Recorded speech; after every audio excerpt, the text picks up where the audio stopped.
Most people want a better life, but live the same day over and over again. They hope things will magically change without ever changing how they think, react, or see the world. They blame the outside, ignore the inside, and wait for peace to show up on its own. But here's the truth. A better life doesn't begin with luck. It begins with the mind. And that's exactly what's about to change.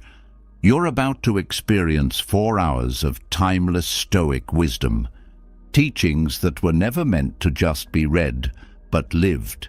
This is the mindset that guided emperors through war, philosophers through exile, and ordinary people through extraordinary pain.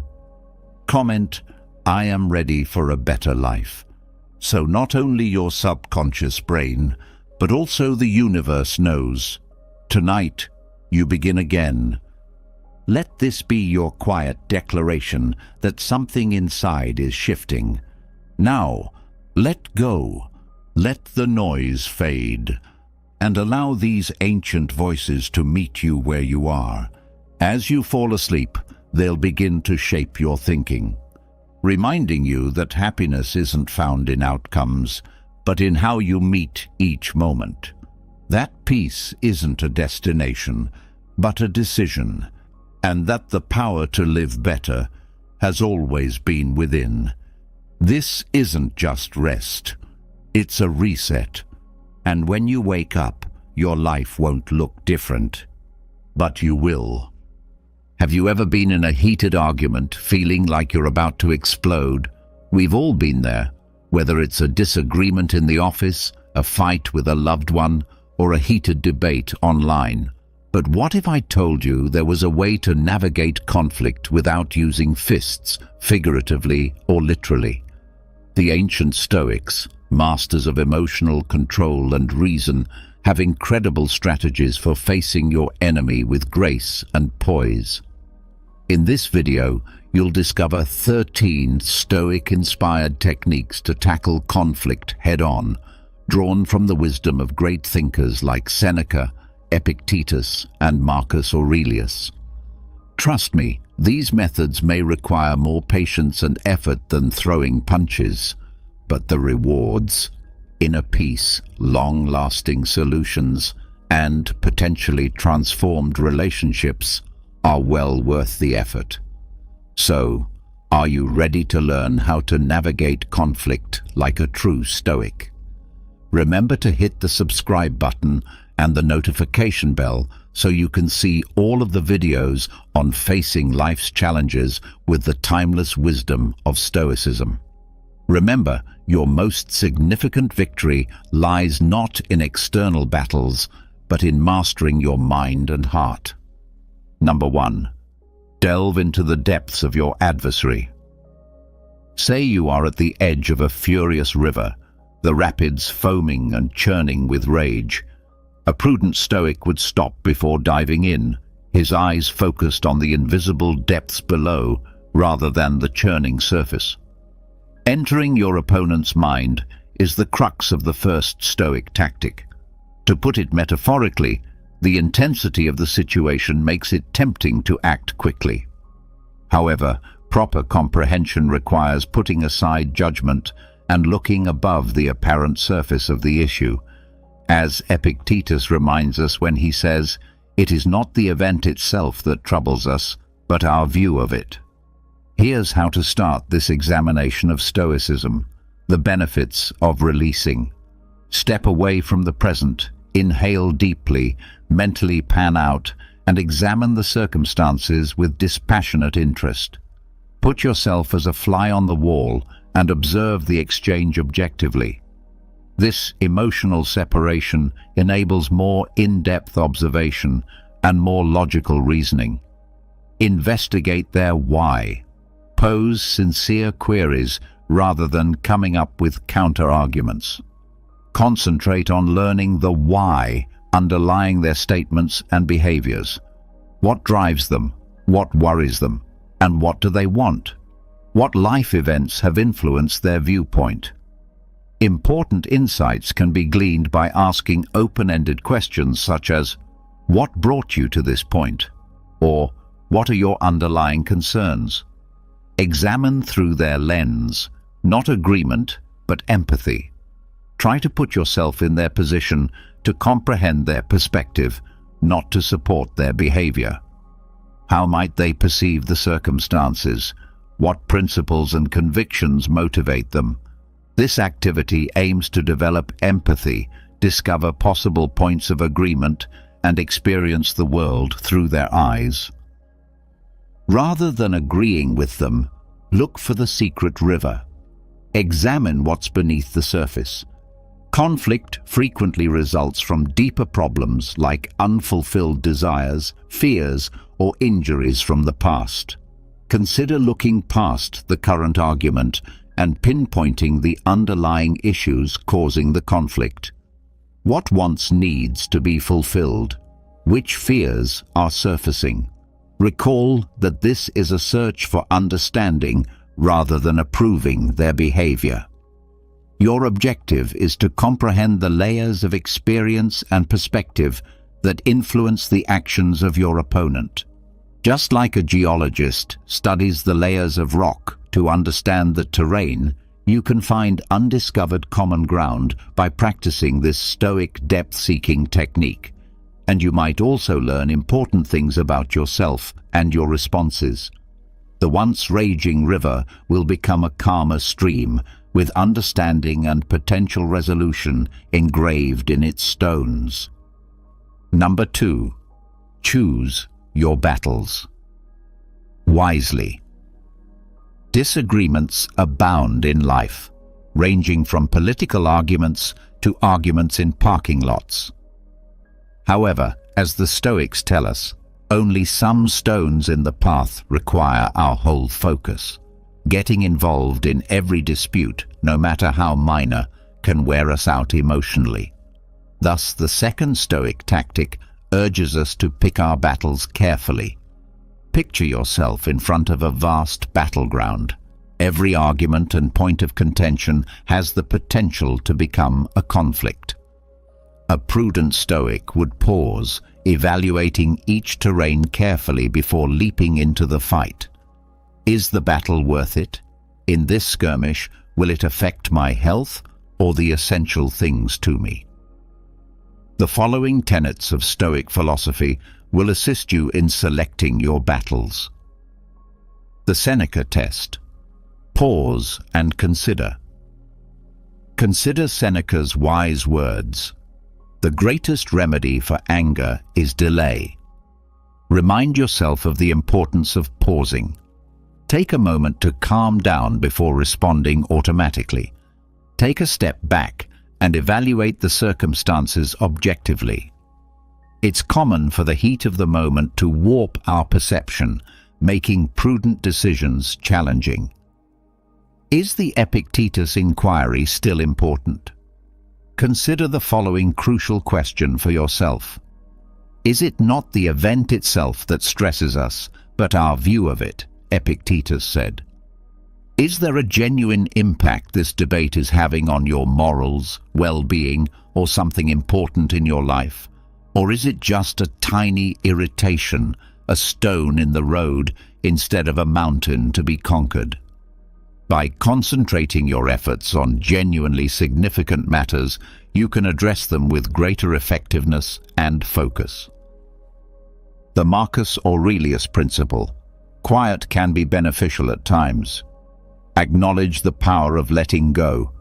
Not deciding at all is often the best course of action. According to Marcus Aurelius, it is often enough to hold your tongue and let things pass. Simply ignoring small slights or deciding against getting into pointless arguments can be incredibly self-controlling ways to maintain your inner calm. The cost-benefit analysis of Stoicism. Analyze the advantages and disadvantages. Every conflict has a price regarding mental effort and possible outcomes. Compare the likely emotional costs of losing the disagreement with the potential rewards of winning. Is the cost of triumph justified? The purest kind of strength is sometimes knowing when to give up with dignity. Recall, selecting your battles strategically does not imply weakness or indifference. It's about realizing how limited your time and energy are and using them wisely. By applying this Stoic knowledge, you may navigate life's battlefield more focused and save your strength for the moments that matter. Number 3. Speak with calm and clarity. Imagine yourself facing your opponent with your words prepared for war rather than your weapons drawn. However, the Stoic approach emphasizes calm clarity, which opens the door to more constructive discourse. Instead of shouting insults and accusations, this tactic, which draws from the insight of Stoic thinkers such as Seneca, is centered on adequately expressing your demands and concerns to promote understanding and reduce hostility. The following are the main components of communication that draw inspiration from Stoicism. Develop your active listening skills. Go beyond simply waiting to speak. Pay close attention to what your opponent says before offering your own. Please pay close attention to them, both with words and body language. Don't interrupt, nod intelligently, and maintain eye contact. This shows that you appreciate them and understand what they're saying. Respect their emotions and validate their experiences. Empathy, not agreement. Respect their feelings and experiences, even if you disagree. Statements like, "I understand you're feeling frustrated," or "It sounds like this situation is important to you," can help establish rapport and connect. Raise any concerns you may have with I statements. Consider your viewpoint. Instead of placing blame, use I words to communicate your needs and feelings rather than critical you statements. You always do this. Examples of such statements include, "I need to feel respected in this situation," and "I feel hurt when you..." This lessens defensiveness and promotes a more team-oriented approach to problem solving. Speak firmly and calmly rather than aggressively. Control, not noise, makes one strong. Speak up to ensure you understand, not because you're angry.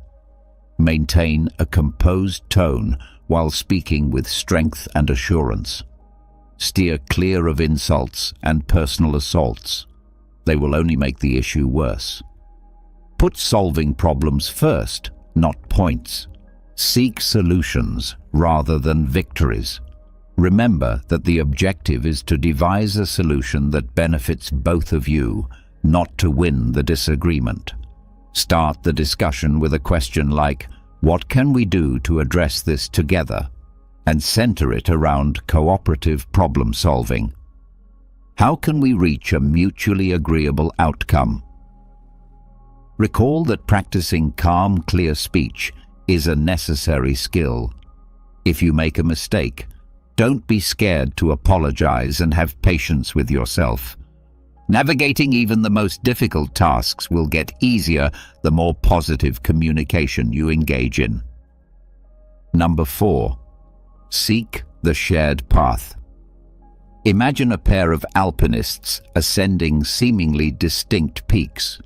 However, as they climb, they become aware that their respective paths converge and lead to a shared summit where understanding will shine. This metaphor is especially pertinent to the 4th tactic on our non-confrontational journey, seeking the shared road. It represents the Stoic concept of oikeiosis, living in harmony with the natural order. Even though disagreement frequently gives the impression that our ideals or ambitions are incompatible, the Stoics encourage us to look below the surface and discover the deeper currents that bind us, even though they might not appear necessary at first. By concentrating on these common interests, we can create a framework for cooperation and compromise that will eventually result in a more amicable settlement. To start your Stoic search for common ground, follow these steps. Change perspective from me to we. Transcend individual viewpoints. Recast the disagreement as a cooperative effort toward a common objective rather than a you versus me situation. Consider this. What do we both ultimately want? This change in viewpoint allows for possible points of agreement, even if they are not immediately apparent. Look for the necessities below. Look below the surface. Conflicting wants are frequently the result of underlying, unfulfilled needs. Examine the needs each of you is attempting to satisfy through this conflict. It could be a need for safety, honor, or approval. Recognizing these everyday needs can foster empathy and make discovering solutions that care for them more accessible. Discover shared ideas. Our values guide our actions. Look behind the particular problem at hand and investigate the core principles that everyone possesses. Do you both appreciate honesty, justice, or decency? Shared values can act as a moral compass, pointing you toward decisions consistent with your beliefs. Begin small, gain speed. Appreciate small victories.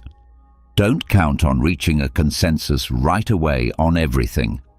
Instead, concentrate on finding tiny points of agreement, regardless of how trivial they appear.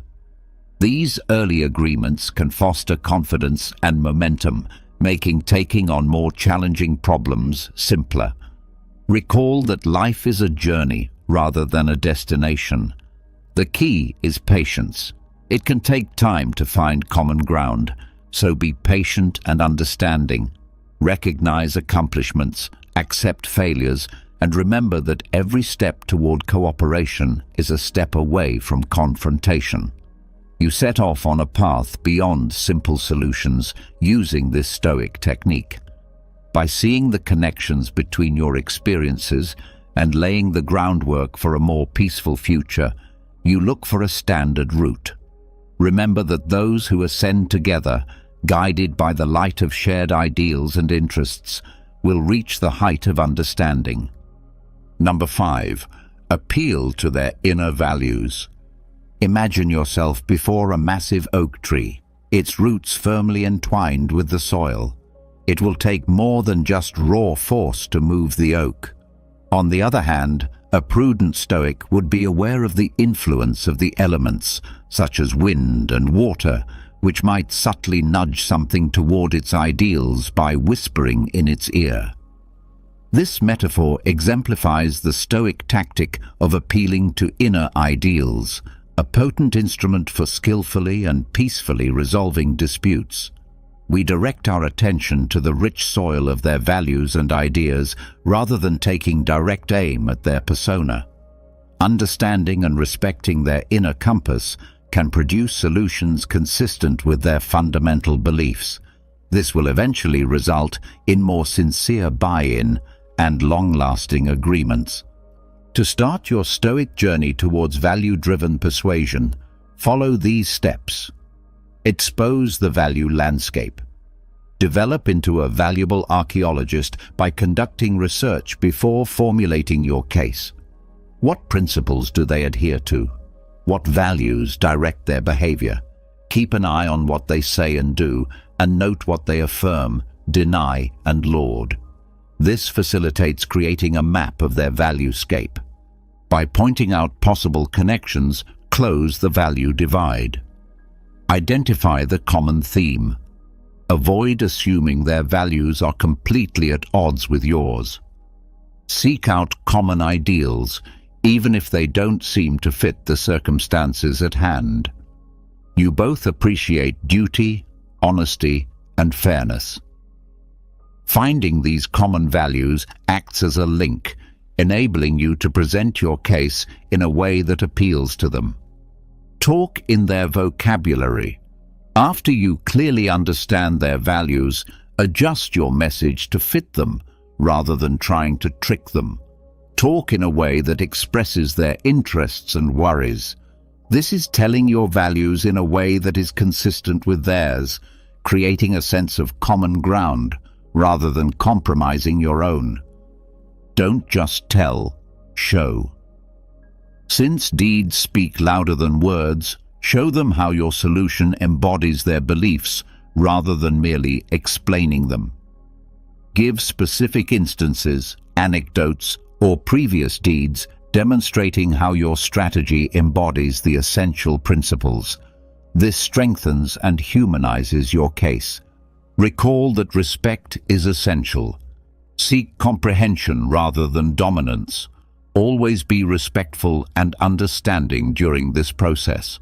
Recall that your objective is to assist them in finding a solution that addresses your concerns and aligns with their values, rather than to control or exert dominance over them.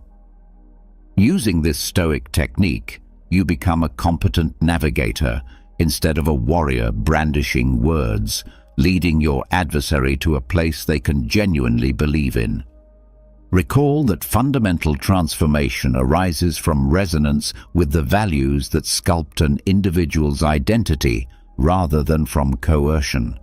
This strategy develops mutual respect and understanding, and in the end, opens the door to advantageous solutions for all parties. Number 6. Using humor wisely in conflict resolution. Imagine yourself walking a tightrope that is stretched over a gaping hole. A mistake can send you into the depths of offense, yet humor can help you stay upright like a balancing pole. Using humor to resolve conflict is the essence of the 6th Stoic technique, encapsulated in this nuanced metaphor. There is no denying that laughter can reduce tension and foster a more open atmosphere for discussion. A well-timed joke or playful decorum can serve as a pressure release valve, allowing understanding to flourish and letting go of pent-up frustration. The Stoic philosopher Seneca says, "A joke is a fragile thing, and a jest may turn into an insult."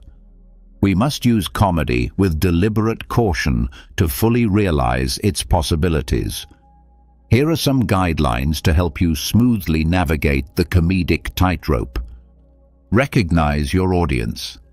Only some find the same things funny, so consider your opponent's humor style and personality before you crack a joke. What amuses them? In their opinion, which subjects could be delicate? Be cautious and err on the side of caution while making jokes, because something that plays well with one person may offend another. Seek out silent joy, not horniness. Laughing at, not with. Creating a shared sense of humor is the aim, not using jokes as a tool to make fun of or denigrate your opponent.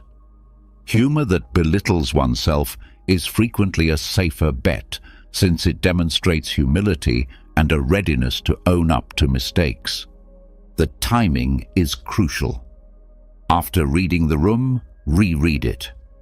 Humor can have disastrous results when misused. Before bringing in comedy, assess the situation's emotional intensity. It's better to wait until things have settled down. If the tension is still muscular, maintain calm and kindness. Keep insults and sarcasm at the door. Steer clear of jokes that make light of sensitive subjects, stereotypes, or personal assaults. Recall that building bridges, not burning them, is the aim. Comedy as an instrument, not a crutch. Please don't rely on comedy alone to end the argument. Although humor can be a helpful tool, it shouldn't replace sincere communication or dealing with critical issues. Don't expect it to be the miraculous fix. Use it sparingly to promote openness and lighten the atmosphere. Always err on the side of caution. When in doubt, it's better to avoid jokes entirely. To determine whether they're appropriate, recall that it's simpler to gain trust than to regain it following an error. Including comedy using these Stoic ideas, comedy may become an effective tool for rapport building, stress relief, and opening up more excellent room for conflict resolution rather than a dangerous tightrope walk. Recall that the power of laughter is in its capacity to unite rather than divide. When used appropriately, it can turn tense situations into chances for understanding and resolution. This might shock you. Number 7. Offer empathy. Empathy. Picture yourself on a rough mountain trail, staring over a gap at a fellow climber who seems to be going the other way.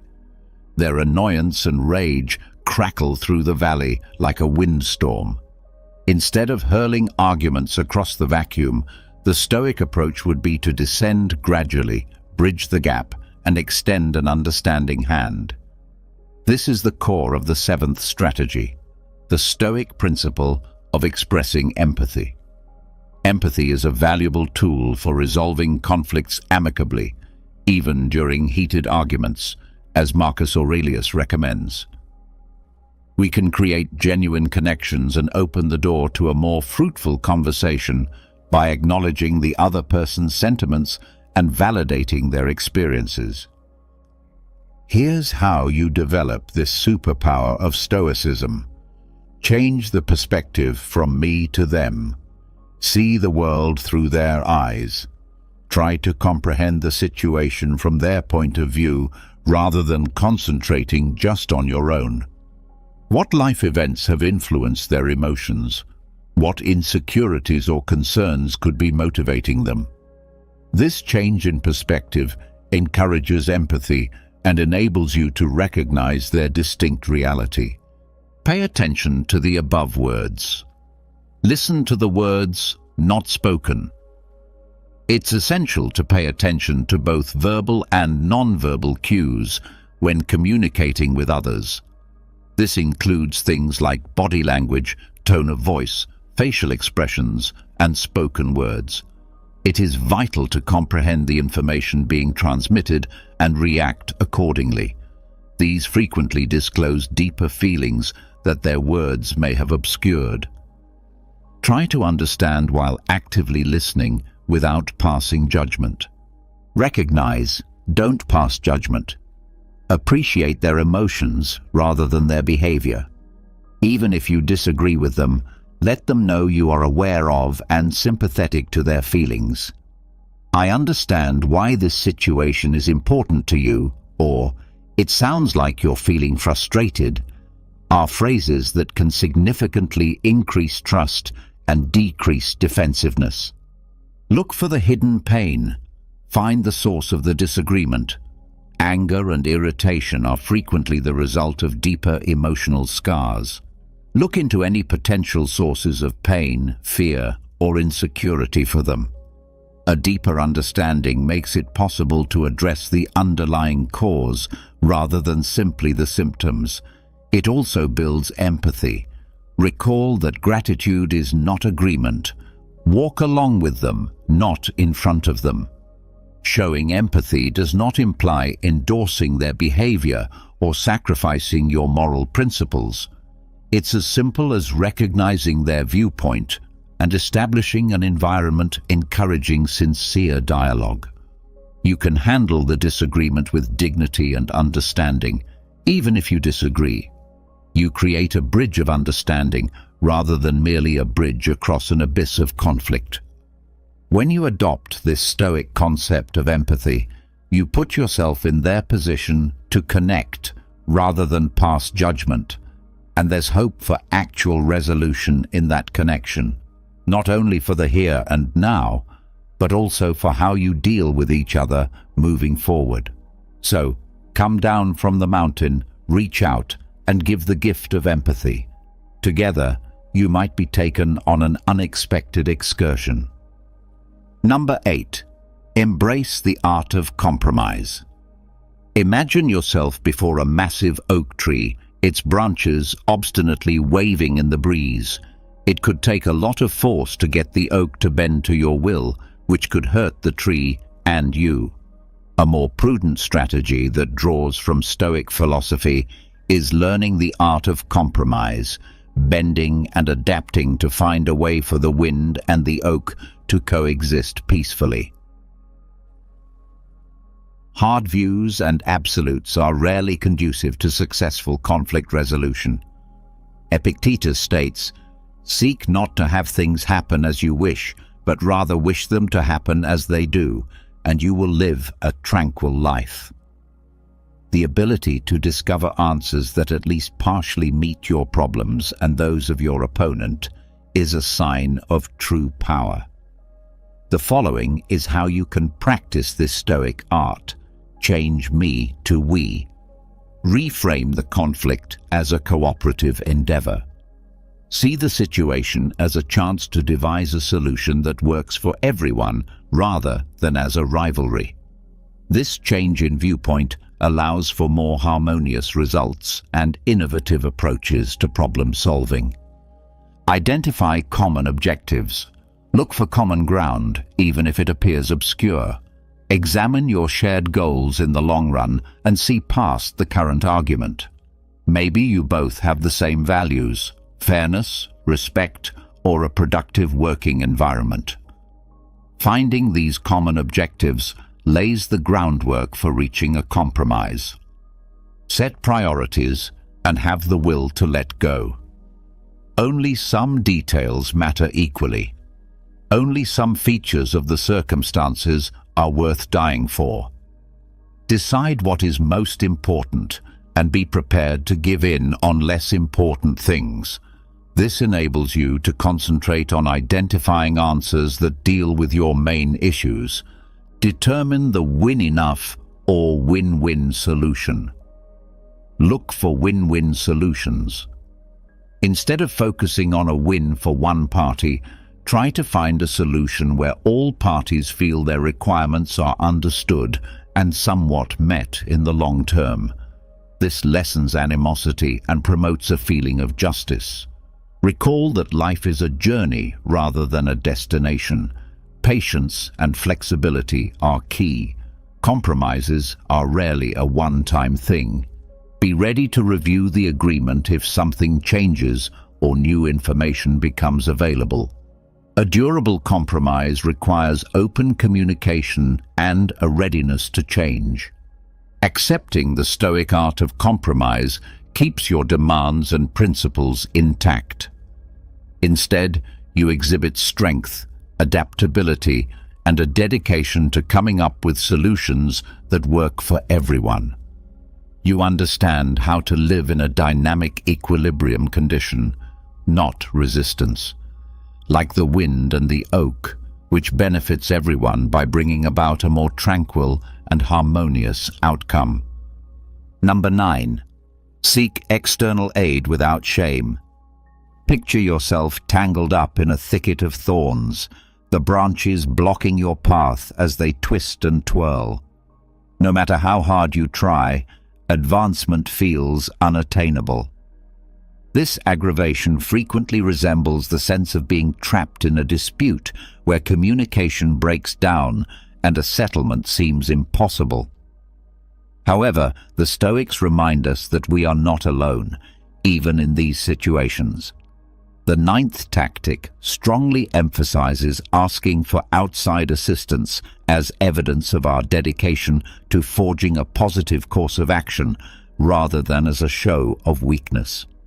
A mediator or counselor, for example, can serve as an impartial third party to help navigate the complex maze of conflict.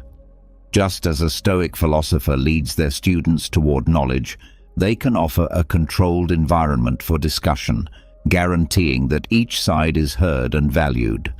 Their knowledge can be helpful in breaking through the confusing communication, eliminating the emotional undergrowth. Strong emotions frequently impede our ability to communicate, making it difficult to grasp the viewpoints of others or to explain oneself clearly. By helping to untangle these emotional knots, an impartial third person can foster a more relaxed and productive conversational atmosphere, overcoming the divide and creating a bridge of understanding. Counselors and mediators are educated to recognize and help parties in conflict close their knowledge gaps. They can promote empathy and lessen defensiveness by assisting each party in seeing things from the viewpoint of the other, encouraging fruitful conversations and leading the discussion toward resolution. Competent facilitators can guide the discussion toward constructive problem-solving, guaranteeing that all sides can voice their concerns and cooperate to find answers. Offer resources and methods, getting you ready for the journey. Many counselors and mediators have received specialized training in conflict resolution and communication methods. In the long run, they can help you build stronger relationships by providing you with the skills and techniques you need to handle conflicts in the future. Recall that asking for help is a strength, not a sign of weakness, but of wisdom. According to Stoic philosophy, asking for assistance is a display of wisdom rather than weakness. It shows that you are dedicated to developing a solution that works for everyone and are prepared to invest in your development and the partnership's success. By enlisting outside assistance, you can benefit from the knowledge and expertise of others, allowing you and your opponent to successfully negotiate the complex maze of disputes and arrive at a peaceful and constructive conclusion. Recall that occasionally receiving assistance can brighten the way ahead and remind you that you are not alone, even in the most trying circumstances. Number 10. Forgiveness. Imagine yourself fastened to a massive rock, its mass pulling you downward while its jagged edges pierce your flesh. This weight, which keeps you stuck in the past and makes it difficult for you to go on, is the weight of resentment and unforgiveness. Forgiveness, a gift to oneself, is a potent tool the Stoic philosophy offers for releasing these bonds. Neither the past nor the other person's behavior is justified by forgiveness. We are reminded by Seneca that he who is revengeful lives with a wound always open. Instead, forgiveness is a deliberate decision to let go of the hurt feelings that keep you stuck so you can go on with more clarity and peace of mind. Here's how to start this self-liberating Stoic journey. Turn the attention from them to you. Acknowledge the effect on your health. More harm results from holding on to anger and resentment than from the other person. It drains your vitality, impairs your judgment, and makes it more difficult for you to be happy and at peace. You can take back control of your mental condition and put your well-being first when you choose forgiveness. Recognize the influence of perspective. Examine the circumstances more broadly. Forgiveness occasionally necessitates comprehending the background and intentions of the other person. This is admitting their shortcomings and vulnerabilities rather than justifying their actions. This change of viewpoint might increase empathy and lessen the situation's emotional impact. Let go, but remember, let go of the past, not the memories. Being forgiven does not include forgetting the past. Instead, it entails letting go of the bad feelings connected to it. Recall the lessons you've learned, but let go of the things weighing you down, like resentment and hatred. Engage in active forgiveness. Remember that forgiveness is a continuous process. Please make an effort to extend it. It's a journey that needs constant dedication. You can practice active forgiveness by consciously letting go of unfavorable feelings and thoughts whenever they surface. Techniques like journaling, mindfulness, and meditation can be helpful tools in this process. Keep in mind that forgiveness is yours, a present for you, not for them. Forgiveness is ultimately a gift you give to yourself. It frees you from the bonds of negativity and gives you more joy, calm, and emotional flexibility. Forgive yourself rather than wait for the other person to earn it. Accepting spiritual forgiveness allows you to change your present and create space for a better future.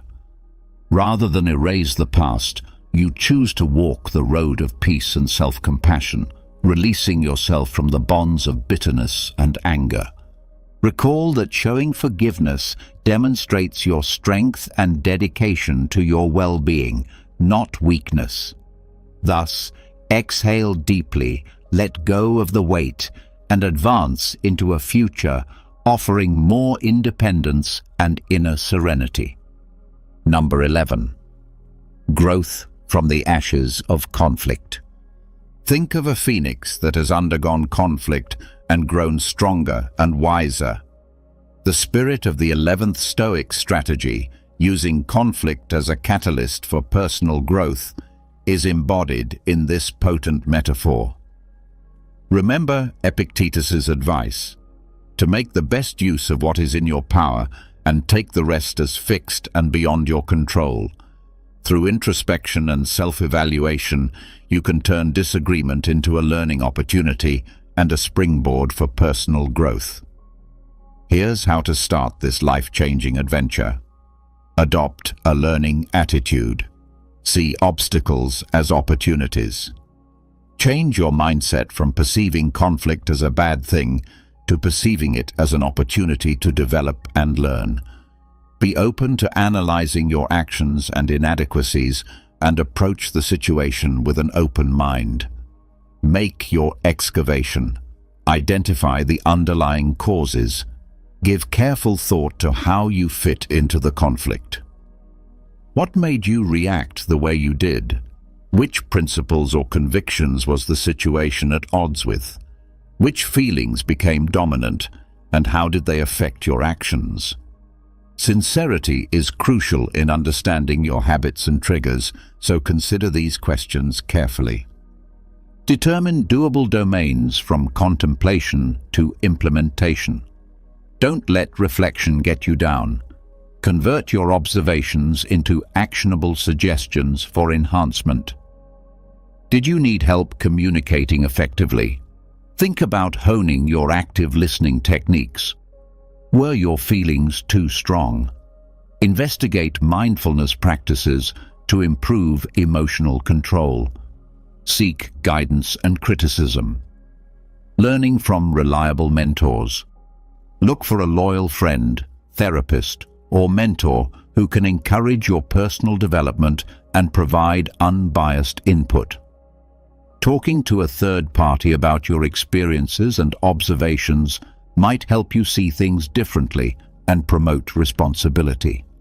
Recall that growth is a procedure. The key is patience. Expect a gradual change. Personal development requires work and time. Remain dedicated to your continuous improvement. Recognize failures as teaching moments and rejoice in little accomplishments. Adopting this Stoic philosophy may turn disagreement from a harmful force into a powerful catalyst for self-discovery and constructive transformation. You are restored from the ashes and emerge from them more robust, wiser, and prepared to face obstacles head-on with poise and grit.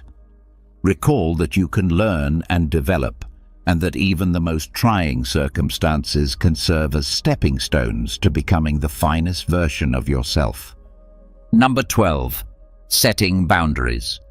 Picture yourself with the waves gently crashing at your feet as you stand on a spotless beach.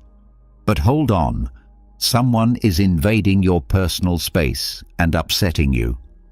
Setting boundaries and defending your well-being and inner serenity are potent tools the 12th Stoic technique offers in this scenario, symbolizing the delicate balance of navigating interactions. It is not the event itself that troubles us, but our view of it. Epictetus reminds us, although we have no control over what others do, we influence how we react. By defining what we will and won't tolerate, we may safeguard ourselves against negativity and promote happier relationships by establishing clear boundaries. Here's how to apply this Stoic idea here in practice. Understand your inner guidance. Determine your requirements and values. Consider what matters most before establishing boundaries. Which actions are consistent with your values? Which behaviors make you feel low on energy or violate your personal space? Establishing these internal limits lays the groundwork for effective communication.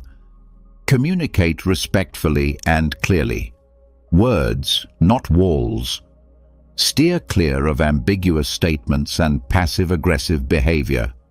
Use I phrases to assertively and directly communicate your boundaries while concentrating on your wants and feelings.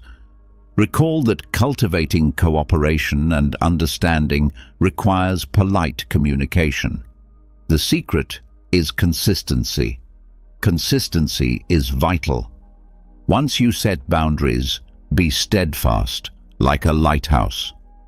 Never give in to guilt or avoid conflict by making exceptions.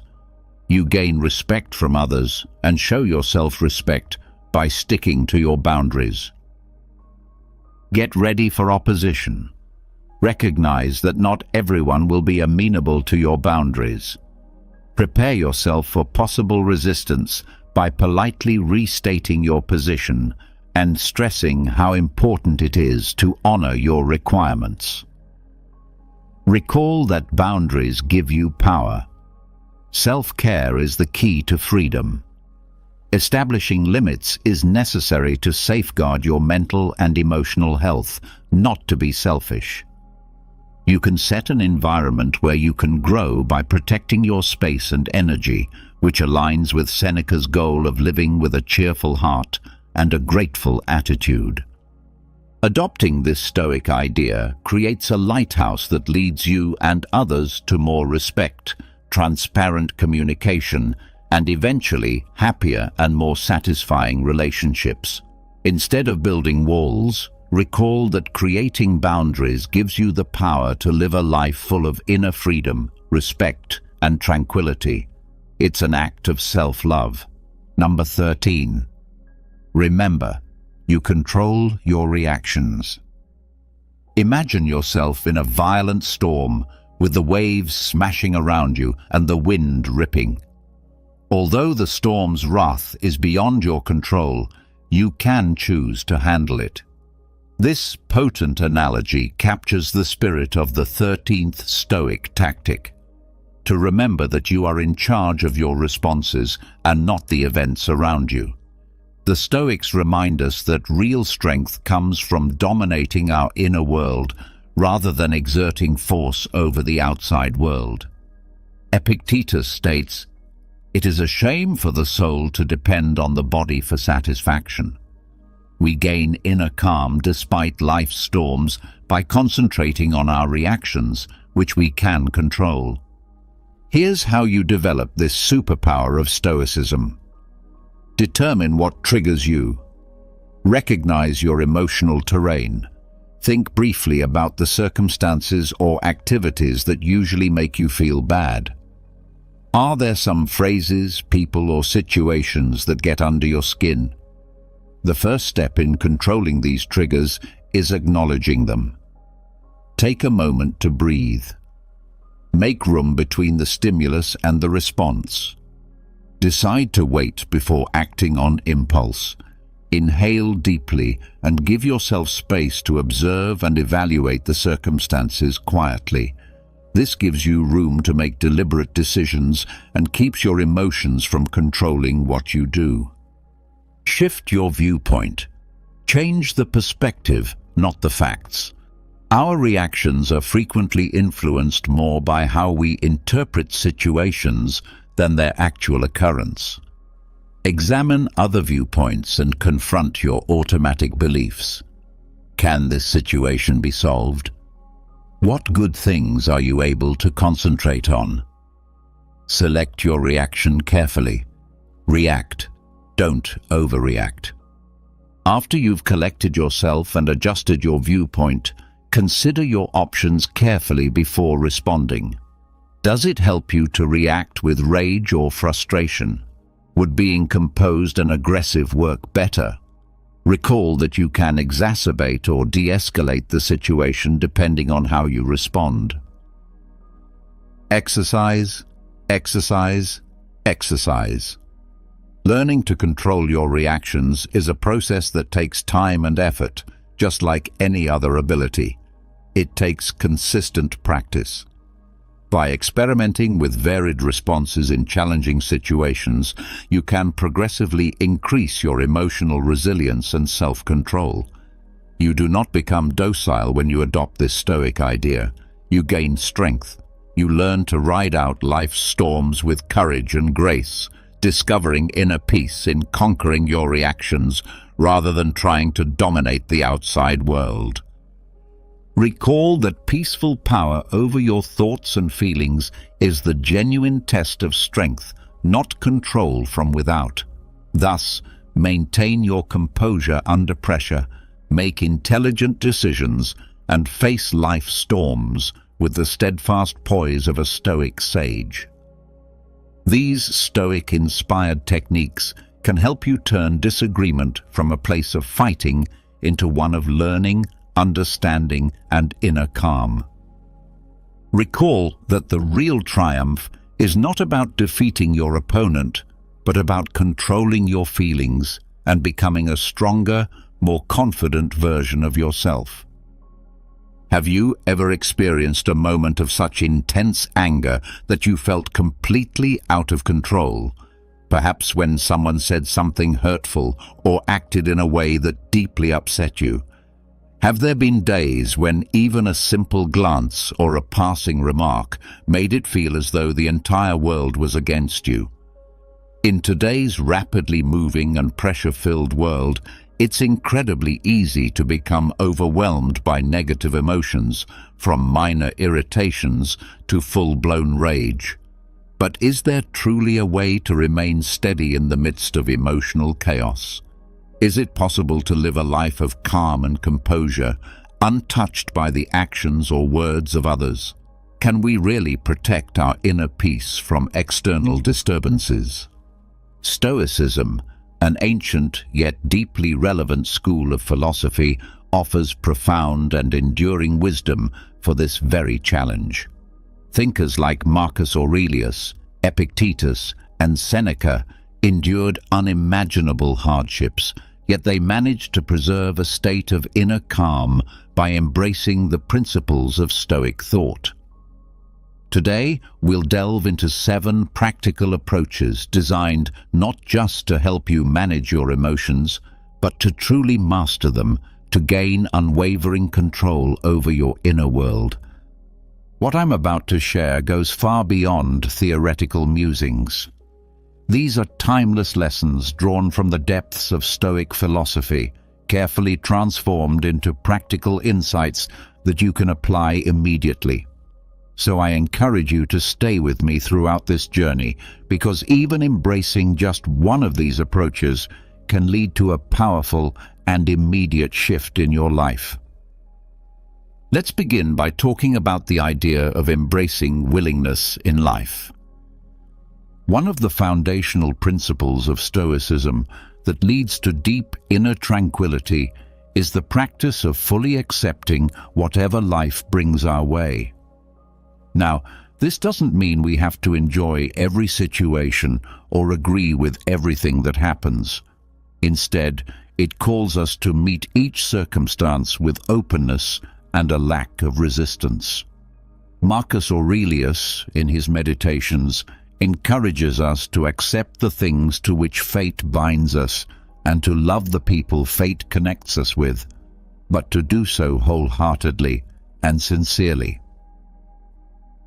This type of acceptance is essential for breaking the cycle of anger and frustration. Picture yourself performing a mundane task like washing the dishes. If you do it begrudgingly, each plate becomes a source of resentment. But if you engage in the task with a willing spirit and a sense of gratitude, even this simple act becomes peaceful. Epictetus, in his discourses, teaches us not to wish for events to happen as we want them to, but to want them to happen as they do. Because in doing so, life begins to flow more harmoniously. This is the essence of willingness, moving with the current of life rather than resisting it. Practically speaking, this mindset can shift how we respond to uncomfortable moments. Imagine being stuck in traffic. If you allow yourself to dwell in irritation over the delay, your frustration only grows. But if you view the situation as an opportunity to listen to an audiobook, a favorite podcast, or to simply reflect, you instantly take back control over your experience. When we begin to accept life as it is, stress loses its grip on us. A critical part of developing willingness is clarifying our purpose. Instead of chasing fleeting desires or short-term goals, we can focus on a higher vision, a guiding purpose that informs all our actions. Ask yourself, what is the life I am striving to build? What vision am I aligning with? Unlike personal ambitions that might bring momentary satisfaction, a true vision encompasses the entirety of your being. When you live with a grand, meaningful purpose, each action becomes voluntary. You understand that even the hard or unpleasant moments are contributing to something greater. You're no longer just reacting, you're choosing. Think about the difference between doing something out of obligation versus doing something from the heart. If you're meeting a deadline at work under pressure, the task can feel heavy. But when you volunteer to help someone or support a cause you believe in, even the most difficult tasks feel fulfilling. The action may be the same, but the intention transforms your experience. I choose to do this becomes your sanctuary. I have to do this becomes your torment. Try applying this perspective to your daily life. When someone says something offensive, you face a fork in the road.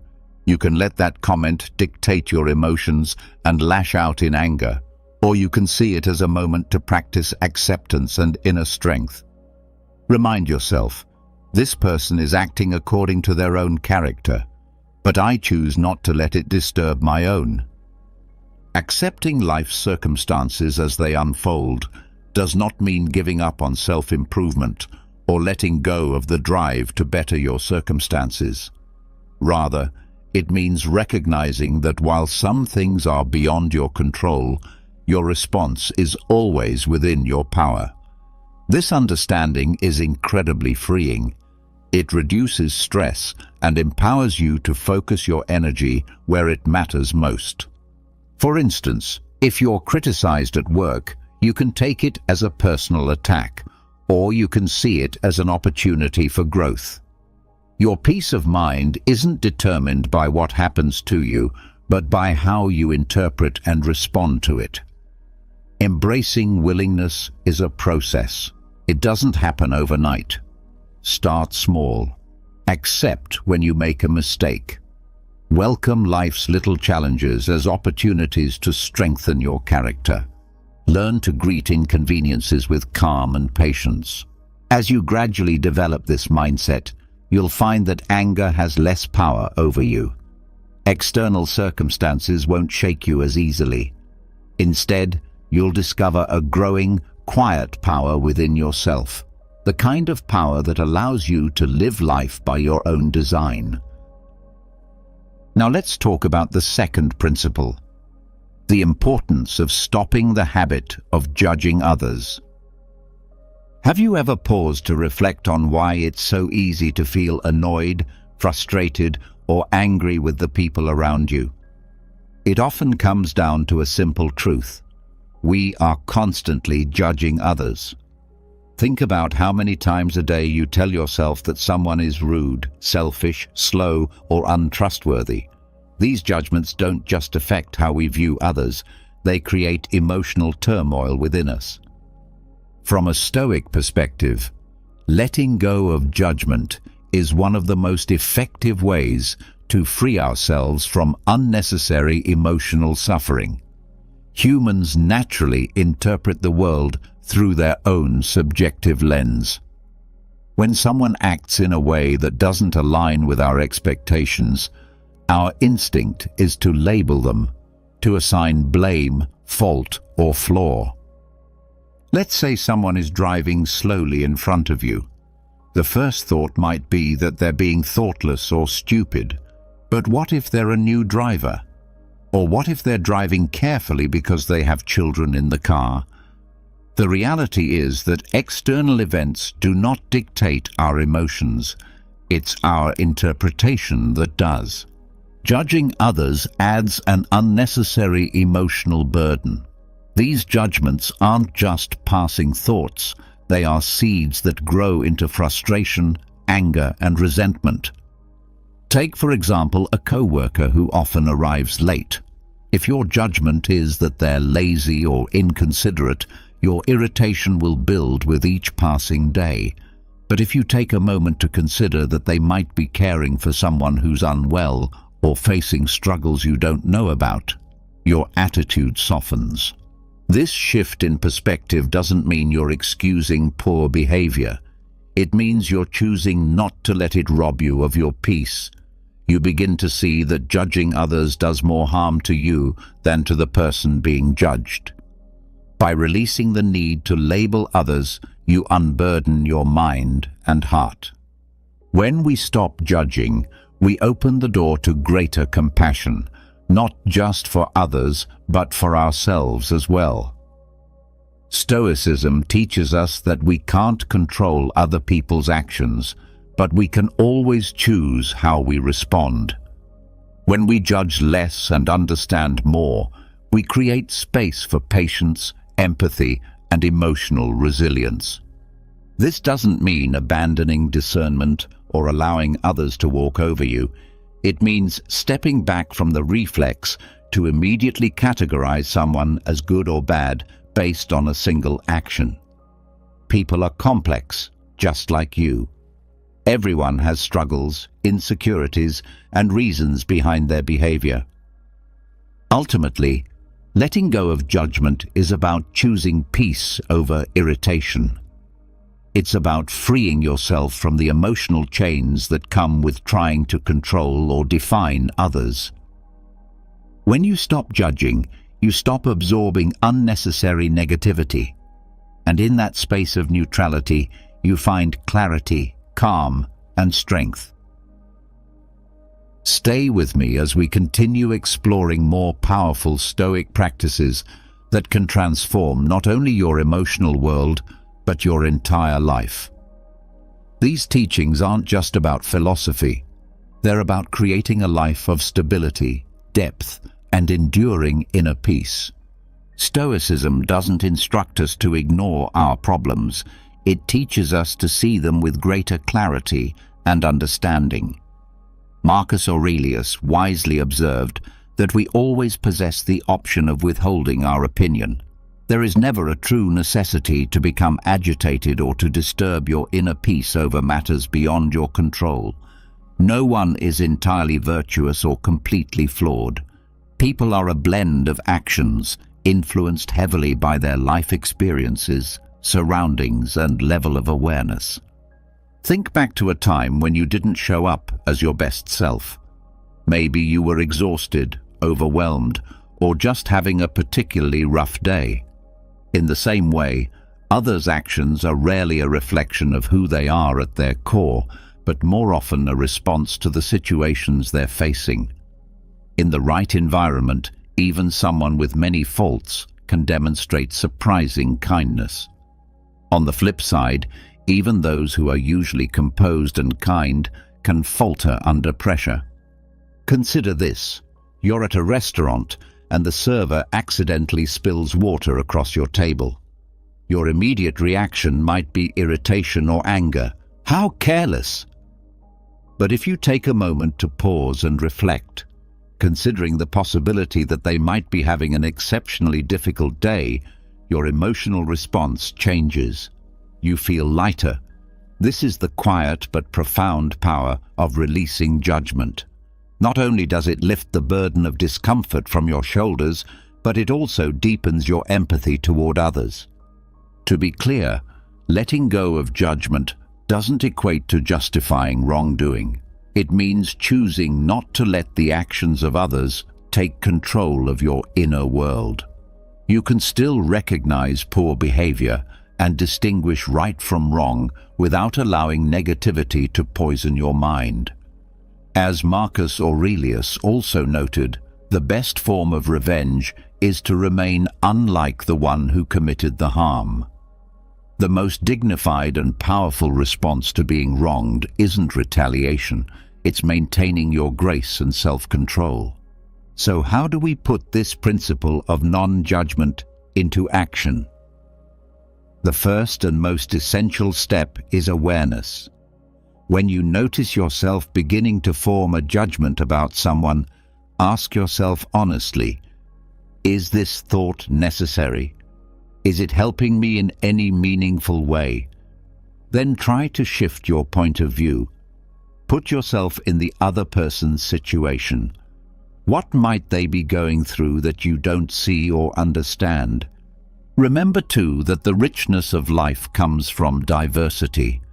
The fact that someone behaves, thinks or reacts differently than you doesn't automatically make them wrong. It simply makes them different. And not every difference needs to be analyzed or emotionally charged. Often, it's not worth your energy or your peace. Letting go of judgment is ultimately about freeing yourself from carrying unnecessary emotional burdens. It's about learning to release the weight of irritation and resentment. The next time someone gets under your skin, pause, breathe deeply, and ask yourself honestly, is this emotional reaction really worth it?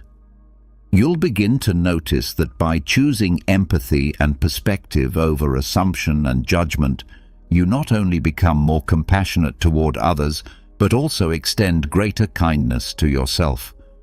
In the end, ask yourself this fundamental question: do I want to cling to my anger, or do I want to live with freedom and peace? The answer lies within your control. When you release the habit of judging others, you naturally begin to loosen your grip on the desire to control. This opens your eyes to a powerful truth.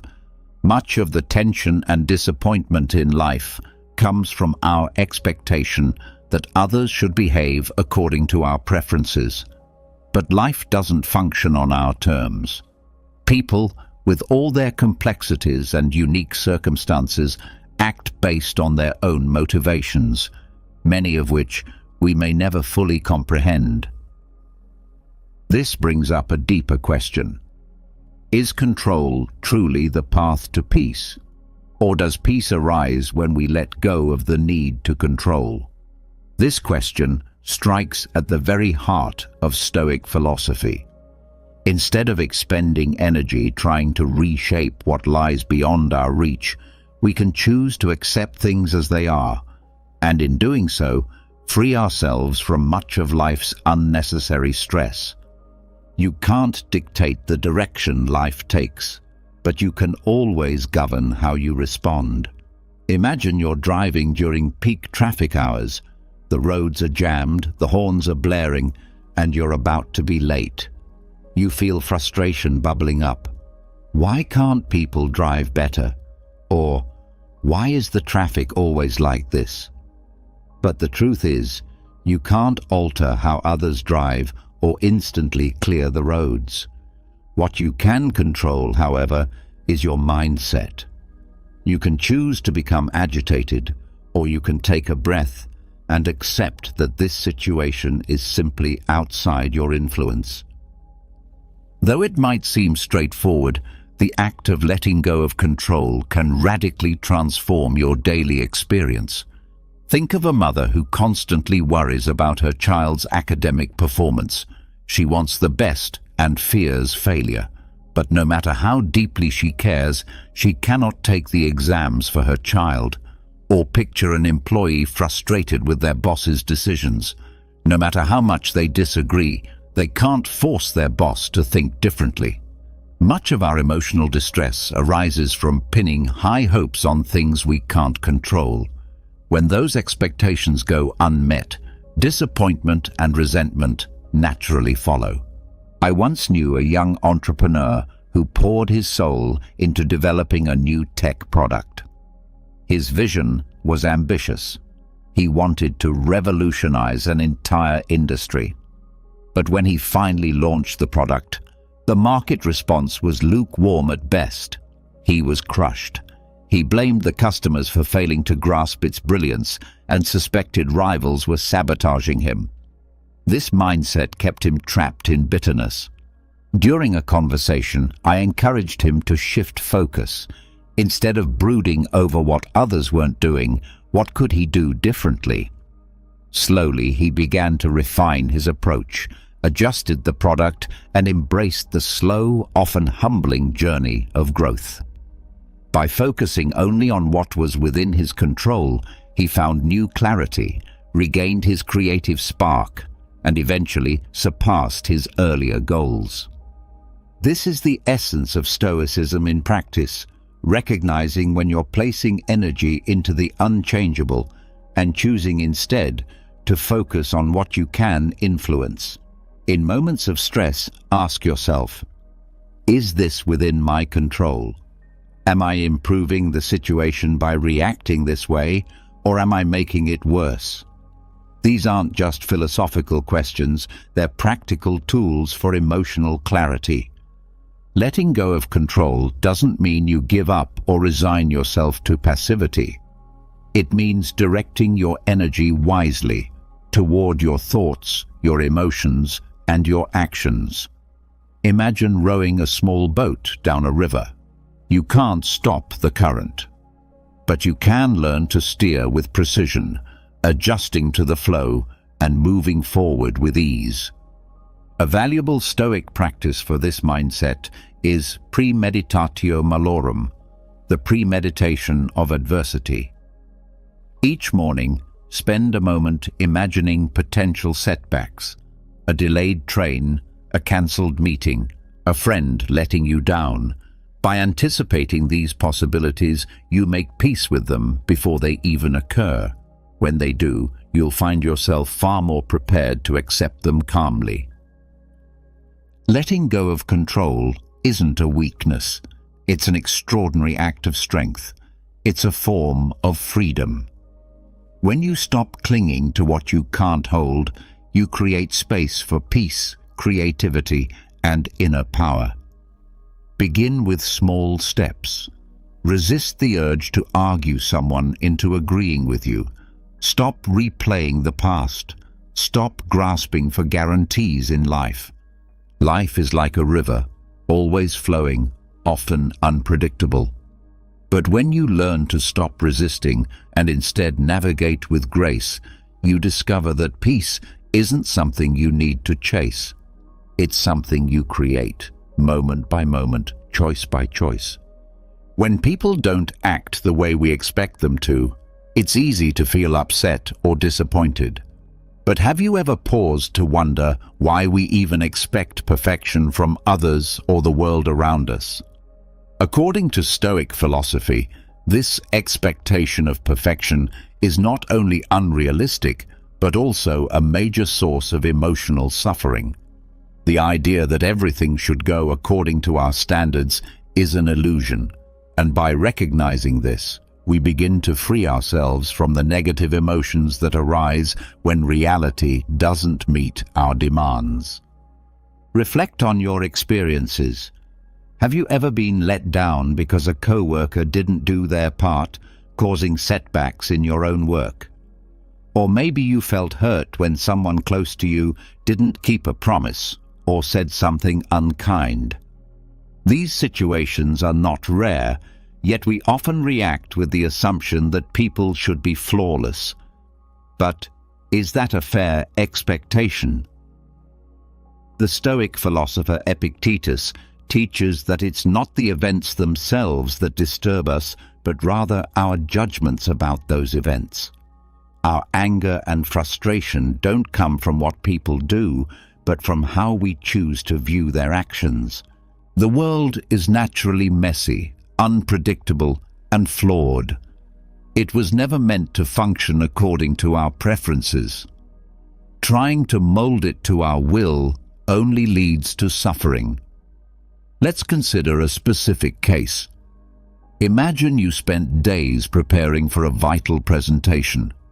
You gave it your all, but right before it began, the colleague in charge of the supporting materials made some critical mistakes or left out important content.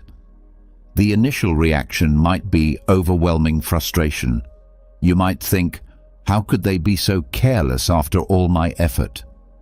But from a Stoic viewpoint, this reaction doesn't serve you. The mistake has already happened, and blaming someone else only increases your distress. A more empowering response would be to ask, what can I do right now to make the best of this situation? Accepting that people make mistakes allows you to stay calm and think clearly, which in turn helps you find better solutions. Stoicism teaches that our focus should remain on what we can control. Marcus Aurelius, the Stoic emperor, advised that we begin each day by reminding ourselves we will likely encounter rudeness, ingratitude, arrogance, betrayal, hostility, and selfishness. These aren't exceptions to the rule, they are part of life. He explained that such behaviors stem from ignorance, from a lack of understanding about what is truly good or bad. By anticipating these imperfections, we mentally prepare ourselves to respond with patience and strength.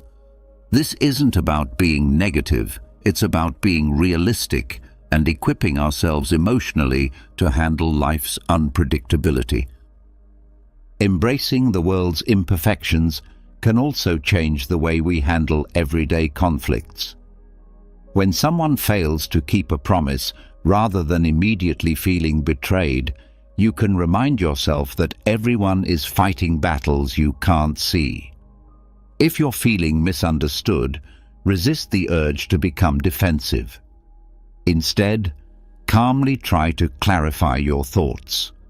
Perhaps the other person didn't mean to offend, but simply didn't grasp your perspective. If someone is rude or critical, ask yourself whether their words truly injure you or whether it's your own interpretation that's creating the pain. To accept imperfection doesn't mean we stop trying to grow or improve the world around us. On the contrary, this mindset liberates us. When we stop demanding that others meet our personal standards, we free ourselves from constant disappointment and can instead invest our energy in what truly matters. Take personal relationships, for example. We often expect our partner to understand us completely, to instinctively know our feelings and needs. But even the most loving person can't read your mind. When you stop blaming them for not meeting your unspoken expectations and instead ask yourself whether you could express your needs more clearly, you not only reduce frustration, but also strengthen your relationship through better communication. When we truly embrace imperfection, we begin to find beauty in flaws. The co-worker who forgets deadlines, the friend who lets you down, the stranger who speaks harshly, all of these become chances to practice compassion and resilience. Ask yourself, have I ever made mistakes? If you desire understanding and forgiveness from others, shouldn't you be willing to extend the same to them? This shift in thinking reminds us that every human being is flawed, just as we are, and most are doing the best they can with the circumstances they face. Seneca, another great Stoic thinker, said that true freedom belongs to the brave. Having the courage to face and accept imperfection is not only a sign of compassion, it is a key to inner peace. You don't need a perfect world to be happy. When you stop expecting perfection from people or from life, you take a massive weight off your shoulders. Marcus Aurelius noted that your life's happiness depends on the quality of your thoughts. By training your mind to accept life as it is, not as you wish it to be, you begin to find peace amidst the chaos. This approach doesn't mean settling for less or tolerating harmful behavior. Rather, it's about mastering the art of living, one based on clarity, patience, and wisdom. As we start to accept the world's flaws, we arrive at a deeper realization. The way we feel about life's events is not dictated by the events themselves, but by our internal responses. This leads us to an even more personal challenge, learning to take responsibility for our emotions. The outside world is full of disorder, and people will often fail to meet our expectations. Things will rarely go exactly as we plan, but must these things shake us to our core? Accepting life's external imperfections is one part of the equation. The more difficult and more rewarding part is learning to regulate how we respond emotionally to what happens around us. This brings up a vital question. Who really controls your feelings? You or the circumstances you encounter? Stoic philosophy urges us to confront this truth head-on. Picture yourself standing in a crowded supermarket line on a hectic weekend. The place is buzzing with noise and stress. Suddenly, someone cuts in front of you without saying a word. No apology, no acknowledgement. Almost immediately, you feel a surge of irritation. You might think, "How rude." The impulse to speak up angrily or to stew in frustration is strong. But here's where you can take a pause and reflect. Is this person's inconsiderate action really worth disrupting your peace? They may have acted poorly, but your emotions are still your responsibility. Why should you allow their behavior to take charge of how you feel? If you choose calmness, you'll notice something powerful. The irritation begins to melt away. That person may continue without ever realizing what they did, but their behavior no longer has any control over your mood. The cue may take a few minutes longer, but your inner stability remains untouched. What could have been a spark for hours of negativity turns into just another moment in the day, easily forgotten. Every day, we unknowingly give others control over our emotions. A harsh comment, a dismissive look, or a forgotten favor can make us feel hurt or angry. But why do we give other people such power over our emotional state? Marcus Aurelius, emperor and philosopher, reminded us that we have complete control over our minds, even if we can't control outside events. In that control lies our strength. His insight reveals a timeless truth. While you can't determine how others behave, you always have the power to choose how you respond. Think back to a time when you were unjustly criticized, maybe at work or by someone close to you. The natural reaction might have been anger, maybe even a desire to defend yourself. But imagine if, in that moment, you had reminded yourself that your value doesn't depend on one person's opinion, and that your peace of mind is not up for negotiation. That would change everything. How can we begin to develop this level of emotional mastery? The answer lies in simple but powerful practices. Start by learning to harness the power of the pause. When something upsets you, resist the immediate impulse to react. Instead, ask yourself a few key questions. Am I overreacting? Or, is this moment really worth disturbing my peace? This brief pause, though seemingly small, creates a vital gap between the trigger and your response. In that space, you gain the ability to make a conscious choice, to choose calm over chaos, wisdom over impulse. Another deeply effective approach, one rooted in ancient Stoic tradition, is to keep a daily journal of your emotions. Each evening, take a few quiet moments to reflect. Ask yourself, What stirred my emotions today? What situations challenged my inner balance? How did I respond, and could I have chosen a wiser response? This daily practice is more than just writing. It's a mirror into your emotional life. Over time, it reveals patterns, moments where you consistently lose your composure, and gives you the clarity and discipline to change your reactions. Slowly but surely, this builds a resilient mindset. Owning your emotions is the cornerstone of a more peaceful life. The truth is, no one can truly make you angry or upset unless you give them that power. The Stoic emperor Marcus Aurelius captured this timeless wisdom when he wrote, "If you are distressed by anything external, the pain is not due to the thing itself, but to your estimate of it, and this you have the power to revoke at any moment." These words are not just theory, they are a call to action. They remind us that emotions, while powerful, are our possession. They are not the result of what someone else says or does, but of how we interpret and internalize the situation. Your peace of mind is your responsibility. When you learn to protect it, fiercely but calmly, you will find that very little in this world can truly disturb your inner spirit. So ask yourself, does this way of thinking resonate with you? If it does, take a moment to like this message and share your own thoughts in the comments. I'd truly love to hear your personal stories and reflections. And if you see things differently, I welcome your perspective as well. Your insights might ignite a meaningful and enriching conversation that helps us all grow. Let's keep growing together as we move forward into the next timeless principle.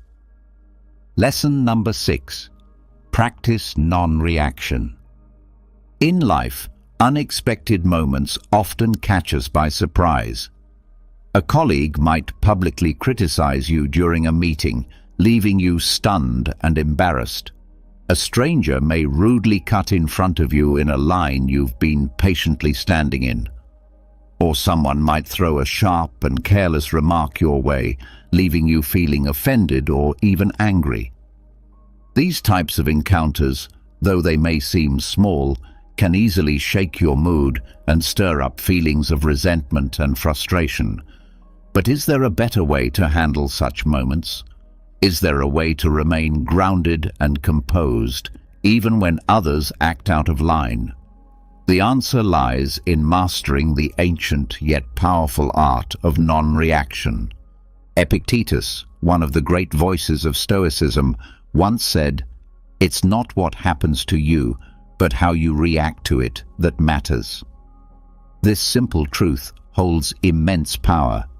When you pause and reflect on it, you begin to see that your emotional state is not determined by other people's behavior, but by how you choose to perceive and respond to it. Take the earlier example of being criticized during a meeting. Your initial reaction might be to feel embarrassed or irritated, especially if the criticism is public and unexpected. You might feel the urge to immediately defend yourself or push back to protect your pride. But what if you paused instead? What if, in that brief space between stimulus and response, you asked yourself, why should I let this define my mood or my worth? That colleague's hasty or insensitive words don't actually diminish your capabilities. They only reflect their own mindset in that moment. By choosing not to react emotionally, you protect your peace, maintain your professionalism, and show strength, not weakness. Consider an alternative and more stoic approach. You smile calmly and respond, "Thank you for the feedback. I'll address that after I finish presenting my ideas." With that single response, you seize control of the situation. The colleague, expecting a defensive reaction, is instead met with grace and composure. And you, rather than being flustered or rattled, Walk away from the meeting with confidence and inner calm. This is the quiet power of non-reaction. Seneca, another towering figure of Stoicism, once advised, "The greatest remedy for anger is delay." One of the most effective ways to master non-reaction is to give yourself time. When someone insults you or challenges you unfairly, resist the temptation to fire back immediately. Instead, take a breath. Reflect. If the conflict is over email, delay your reply by an hour or even a full day. Time grants you clarity, and clarity allows you to respond wisely rather than impulsively. Sometimes the strongest response is silence. Choosing not to retaliate doesn't mean you are weak. On the contrary, it means you are in full control. By refusing to be provoked, you remain the master of your inner state. There's a wise old saying, "If a donkey kicks you and you kick back, you're both donkeys." This humorous yet profound parable teaches that reacting to negativity with more negativity only pulls you down to the same level. But when you rise above it, when you choose not to engage, you preserve your dignity and your peace. Picture a heated argument. Each word adds fuel to the fire, but then imagine one person stops speaking. They no longer react. Eventually the flames die down. Without fuel, anger cannot survive. The one who steps back from the conflict emerges not as weak, but as wise. They have chosen peace over pride and have protected their emotional balance. Take a moment to reflect. When was the last time you lost your temper over something that in hindsight was trivial? Was the anger worth it? If you could return to that moment, would you respond differently? These are powerful questions that invite us to become more self-aware and more in control of ourselves. Marcus Aurelius captured it best when he wrote, "If you are distressed by anything external, the pain is not due to the thing itself, but to your estimate of it, and this you have the power to revoke at any moment." This wisdom isn't abstract, it's practical.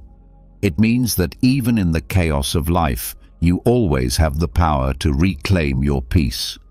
Mastering non-reaction doesn't mean you accept mistreatment or remain passive in the face of injustice. It means you become discerning, choosing where your energy is best spent and refusing to waste it on meaningless provocation. By embracing non-reaction, you gain emotional mastery. You protect your peace. You develop a strong, grounded soul that cannot be easily shaken by outside forces. Remind yourself every day, you cannot control the actions of others, but you can always control your response. In a world full of noise, calmness, silence, and an unshaken heart are your greatest strengths. This is the essence of Stoicism. Now, let's explore the next vital teaching. Lesson number 7. Find joy in selflessness. As we learn to stay calm and resist the urge to react hastily to the world around us, something remarkable begins to happen. Our inner world begins to lighten. The burdens we once carried, anger, irritation, resentment, begin to lift. The things that used to trigger us now feel like minor ripples in the vast river of life. And in that space where bitterness used to reside, something new and beautiful takes root. A quiet, radiant joy. The joy of understanding, of compassion, and of giving without expectation. As our hearts soften and open, we make room for empathy and love.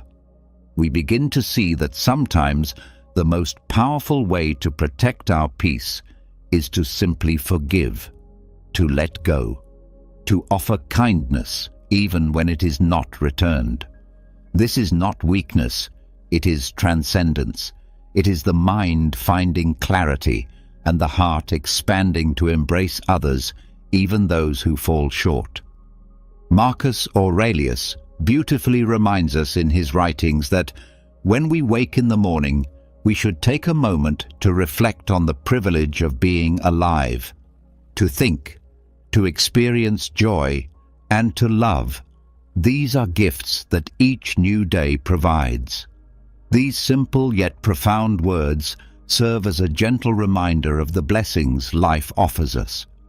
Every morning is an opportunity to love, to help others, and to live with a heart that is more open and receptive than it was the day before. Through the lens of Marcus Aurelius, forgiveness is not something distant or difficult to attain. It is simply an awareness that helping others brings joy, not just to them, but also to ourselves. I recall a story about a friend who worked in a highly stressful environment where he was frequently criticized, sometimes unfairly, by his colleagues. Instead of responding with anger or frustration, he chose to pause and reflect. He asked himself, "Are they going through something that I don't know about?" One day, he learned that a colleague who had been particularly critical was facing severe financial struggles. This revelation changed his entire perspective. Rather than retaliating, he chose to remain silent, to listen, and even offered help when he could. Over time, this approach not only improved their relationship, but also created a more positive and less tense atmosphere in the workplace. The same principle can be applied to our family lives. Minor disagreements in families often have the potential to escalate into major arguments. Imagine having a relative who constantly criticizes you, no matter what you do. Their words might hurt deeply, but it's important to remember that their criticism often comes from their own insecurities or struggles, rather than from a genuine desire to hurt you. When you understand this, it becomes much easier to disarm your own anger. Choosing forgiveness doesn't mean you accept wrongdoing. It means you choose not to let it dictate how you feel or control your emotional state. Anger frequently arises from our expectations of others. We expect people to behave according to our standards, but life is inherently imperfect. Everyone carries unseen burdens, and recognizing this fact allows us to let go of our expectations. Once these expectations fade, there is no longer a reason for anger to take root. The beauty of forgiveness is that it not only helps us move beyond anger, but also brings a deep sense of joy and relief. Reflect for a moment. Can you recall a time when you helped someone without expecting anything in return? How did it feel?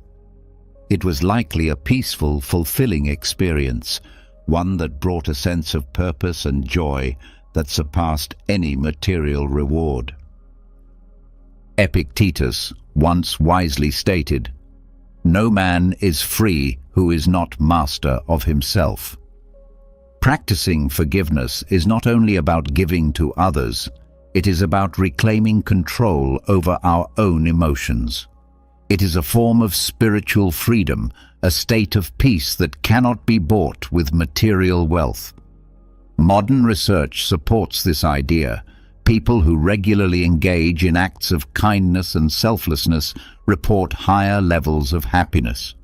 The teachings of Stoicism, which have endured for millennia, understood this truth deeply. Forgiveness is not merely a moral virtue, it is a path to a fuller, more meaningful life. Take a moment to ask yourself, can I see this situation from the other person's perspective? What might be driving their behavior? These questions, when practiced regularly, can help ease discomfort and foster understanding. When was the last time you helped someone without expecting anything in return? How did it make you feel? Reflecting on such moments can guide you toward practicing forgiveness daily. It doesn't have to be a complicated or difficult process. Sometimes it's as simple as showing patience with someone's carelessness or refraining from trying to control things that are beyond your power. Instead of clinging to anger, focus on bettering yourself. When you extend kindness to someone, be grateful for the opportunity to do so and let go of any resentment. Seneca, in his timeless wisdom, beautifully said, "Wherever there is a human being, there is an opportunity for kindness. Wherever life places us, we have the chance to offer compassion. Choose forgiveness, not just for others, but also for yourself." Through giving and understanding, we build a better world for both ourselves and those around us. Forgiveness is not just an action. It is the key to living freely and peacefully. In conclusion, we have explored 7 methods for maintaining inner peace and remaining unaffected by the anger or annoyance caused by others. These principles are not merely philosophical musings. They are practical tools that guide us toward true inner freedom. By embracing acceptance, we learn to align with life itself. By letting go of judgment, we free ourselves from the burdens of bias. By relinquishing control and embracing imperfection, we take responsibility for our emotions and practice non-reactivity. All of these steps bring us closer to genuine self-mastery. Along this journey, finding joy in compassion becomes the greatest gift we can offer, not just to others, but to ourselves as well. If you found this video helpful and have not yet liked it, please take a moment to do so. Your support truly helps us spread these positive values. Don't hesitate to share this video with your loved ones, as even a small message can brighten someone's day. And be sure to subscribe to the channel so you don't miss out on more inspiring content coming your way. Imagine being able to stay calm and collected in the middle of a traffic jam, facing a difficult conversation with your boss, or even dealing with a personal crisis. This is the power of Stoicism, an ancient philosophy that has helped people for centuries to live happier and more fulfilling lives. Stoicism teaches us that the only thing we can truly control is our own thoughts and actions. Everything else, from the weather to the economy to the behavior of others, is outside of our control. By accepting this reality, we can free ourselves from the anxiety and frustration that comes from trying to control things that are outside of our reach. Stoicism also teaches us to focus on what we can control, which is our own character and our actions. By striving to live a virtuous life, we can create a sense of inner peace and contentment that is not dependent on external circumstances. In this video, we'll explore 10 profound lessons from Stoicism that can help you achieve inner peace and mastery over your emotions. Join us on this journey of self-discovery as we explore the ancient wisdom of Stoicism and learn how to apply it to our modern lives. Lesson number 1. Embrace what you can control. Epictetus, the Stoic sage, offers us a fundamental lesson that serves as the cornerstone of Stoic philosophy, the dichotomy of control. At the heart of this teaching is the recognition that our lives are subject to a fundamental division between elements we can control and those beyond our influence. This concept is pivotal in cultivating a calm and composed demeanor, even in the midst of life's uncertainties. In essence, Epictetus advises us to invest our energy and attention in those aspects of life that fall within our sphere of control. These include our thoughts, actions, intentions, and responses. By directing our focus to what is genuinely within our power, we can navigate life with a sense of purpose and mastery. It is the acknowledgement that our internal world is under our dominion that forms the bedrock of our tranquility. Conversely, External events and circumstances, which often elude our sway, are to be acknowledged as outside the realm of our control. Just as an archer, as exemplified by Epictetus, can aim carefully, draw the bowstring with precision, and release the arrow skillfully, yet remain uncertain of the flight's outcome, we must learn to release our attachment to outcomes we cannot govern. This release is not an act of resignation, but an embrace of equanimity in the face of life's inherent unpredictability. Epictetus's metaphor of the archer, who derives contentment from knowing they've exerted their best effort regardless of the target's fate, serves as a potent reminder of the Stoic approach to life. It encourages us to concentrate on our intentions and the dedicated efforts we put forth, accepting that the results are subject to a multitude of external factors. In essence, Stoicism reminds us to seize the reins of our inner world, embracing the dichotomy of control as a powerful tool to maintain a calm and composed disposition in a world where much remains beyond our influence. By concentrating our energies on what we can shape, we free ourselves from the burden of attempting to govern the uncontrollable, allowing us to discover serenity in the knowledge that we've done our utmost with the tools at our disposal. Lesson number 2. The power of acceptance. In the grand tapestry of Stoic philosophy, few figures stand as tall as the Roman emperor and philosopher Marcus Aurelius. His profound insights, often chiseled in the timeless monument of Meditations, resonate through the ages and illuminate one of the most powerful lessons in Stoicism, the lesson of acceptance. Marcus Aurelius guides us through a profound exploration of the human condition, acknowledging the inevitability of both triumph and tribulation. Life, as he observes, is a symphony of ups and downs, a constant ebb and flow.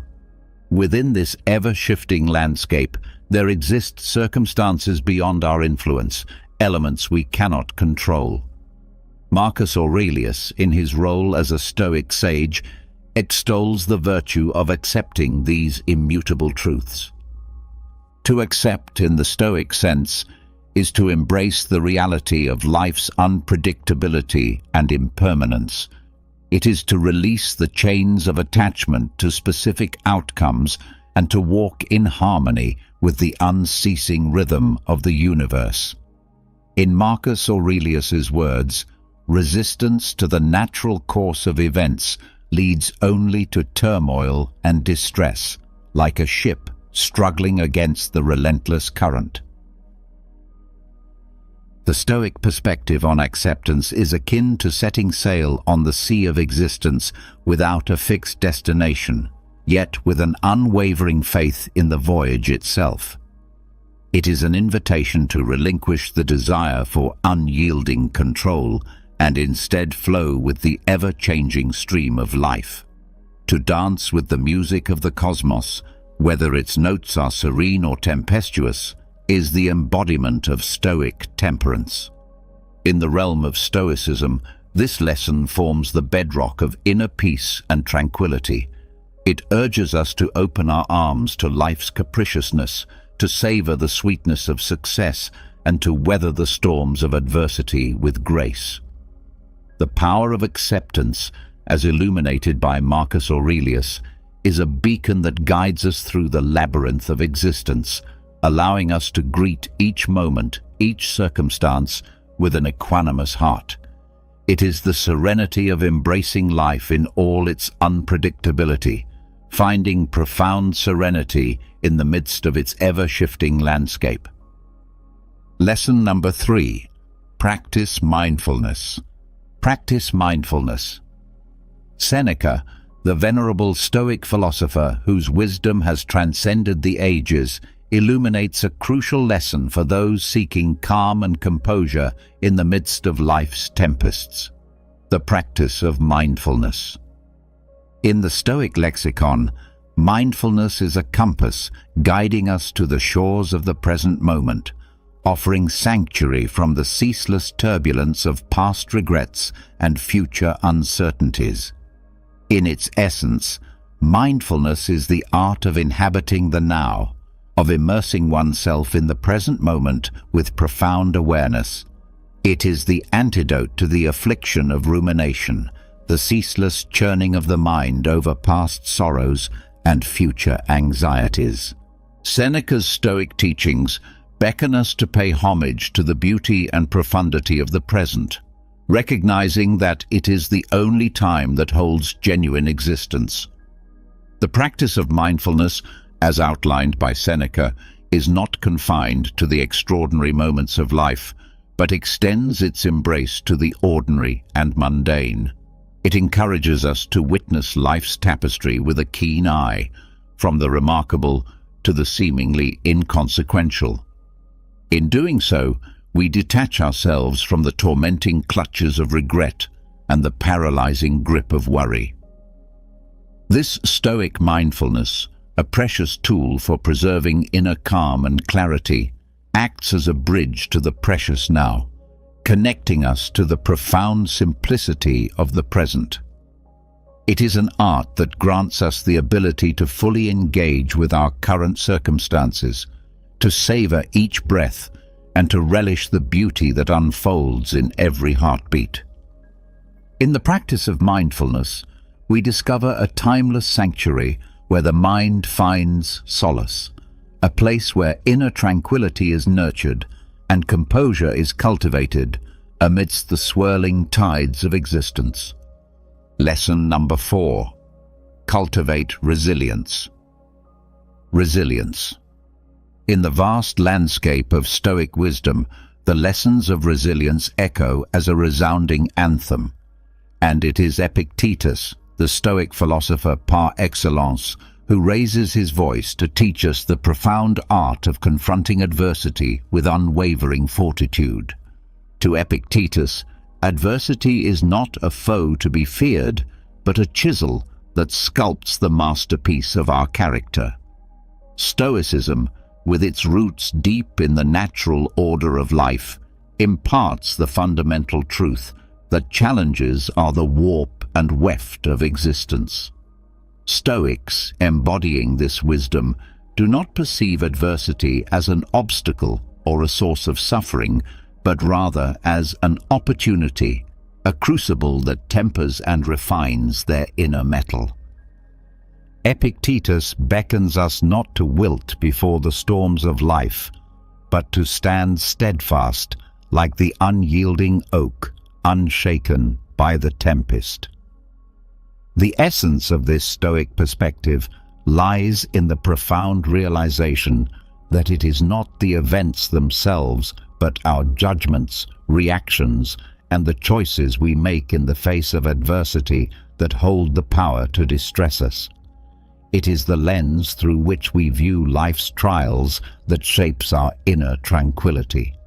To cultivate resilience in the Stoic vein is to walk the path of personal development, and to recognize adversity not as a scourge, but as a tutor. Stoicism teaches us that in the crucible of hardship, we discover the true extent of our strength, and it is through facing life's tribulations with courage and unwavering resilience that we emerge like tempered steel, with a character fortified by the trials we have endured. The Stoic perspective on adversity harmonizes seamlessly with the Stoic belief in the sovereignty of choice. Epictetus, in his sagacity, urges us to confront challenges not with trepidation, but with the valor of a warrior, for it is through our responses to external events that we preserve the sanctity of our inner calm and composure.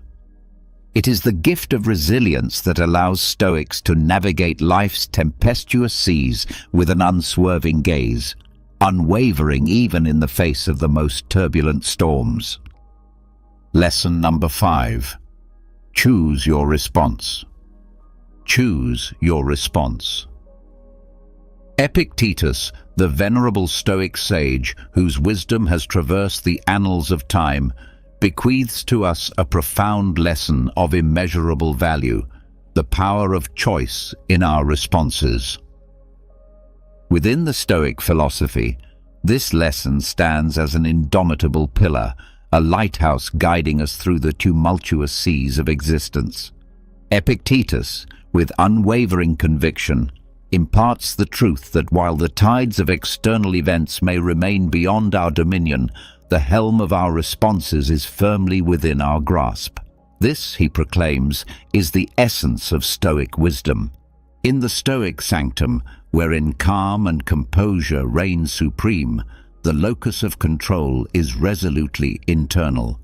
Stoicism, a philosophy grounded in profound self-mastery, extols the sovereignty of our responses to life's multifarious challenges. It is in this sacred space that the Stoic virtues, wisdom, courage, justice, and temperance serve as guiding stars, illuminating the path to maintaining inner tranquility.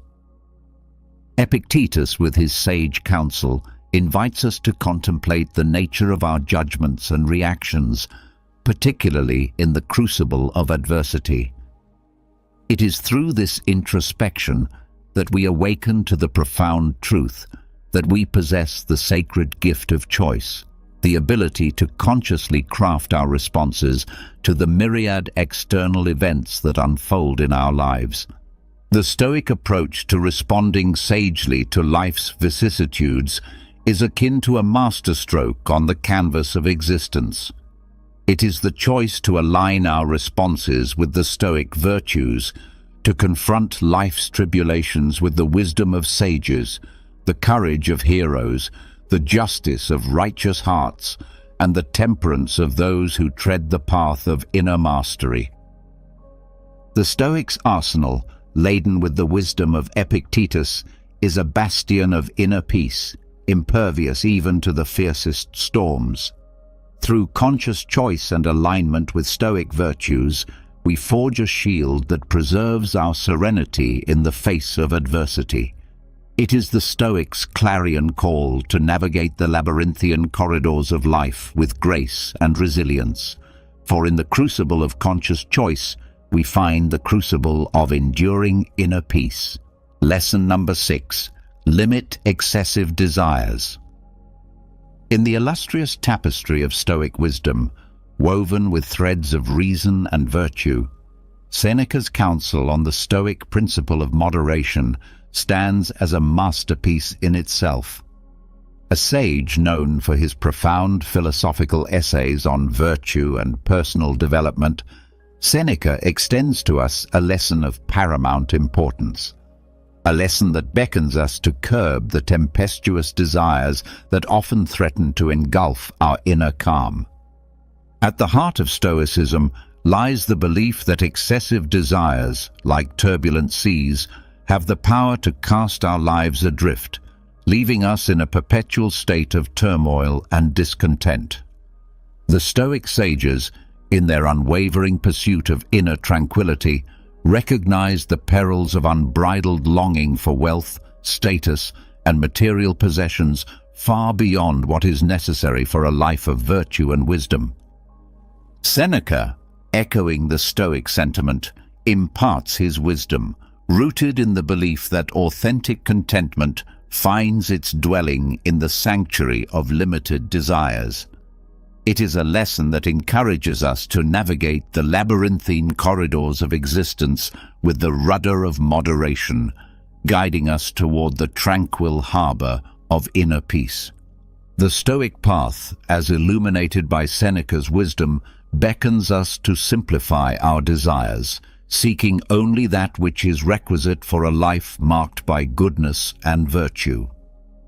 In this simplification, we unearth the precious gems of contentment and tranquility, independent of the capricious winds of external fortune. The Stoic practice of limiting excessive desires becomes the lodestar, ensuring the maintenance of a calm and composed disposition. It is within the walls of this ancient wisdom that we discover the profound truth that the fervent pursuit of external treasures is but a fleeting mirage, and the true treasures lie within, waiting to be unearthed. Seneca's teachings stand as an enduring testament to the Stoic commitment to inner mastery and the temperance of desires, forging a path that leads to the sacred sanctuary of inner calm. Lesson number 7. Be virtuous. The essence of Stoicism, as nurtured and cherished by the great Stoic philosophers like Epictetus, Seneca, and Marcus Aurelius, resides in the unwavering commitment to virtue, a commitment that lies at the very heart of this ancient philosophy. The Stoic virtues, comprising wisdom, courage, justice, and temperance, become the compass guiding us toward a life marked by inner composure and tranquility. In the rich tapestry of Stoic wisdom, the virtues occupy a hallowed place. They are the moral lodestars that beckon us to navigate life's tempestuous seas with grace and wisdom. These virtues, etched into the annals of Stoic thought, are not mere abstractions. They are the pillars upon which the Stoic ideal of living in harmony with the natural order of the universe rests. Wisdom, the first of these virtues, serves as a beacon of light, illuminating the path of reason and discernment. It calls upon us to cultivate a deep understanding of the world and our place within it. The Stoic sages, such as Epictetus, understood that wisdom is the foundation upon which all other virtues are built. With wisdom as our guiding star, we gain the capacity to see the world as it truly is and to discern between the fleeting and the enduring. Courage, the second virtue, stands as the sentinel guarding the fortress of our moral character. It calls upon us to face life's challenges with steadfastness and resolve. In the Stoic lexicon, courage is not the absence of fear, but the triumph over it. It is the unwavering determination to confront adversity with inner fortitude. Seneca, through his teachings, extols the importance of courage in forging a character marked by resilience and unwavering resolve. Justice, the third virtue, extends its mantle of righteousness over the Stoic path. It beckons us to live in accordance with the principles of fairness and moral rightness. The Stoic philosophers, drawing inspiration from the wellsprings of justice, guide us toward making decisions that are rooted in equity and virtue. The pursuit of justice ensures that our actions align with the moral order of the universe, fostering inner tranquility and composure.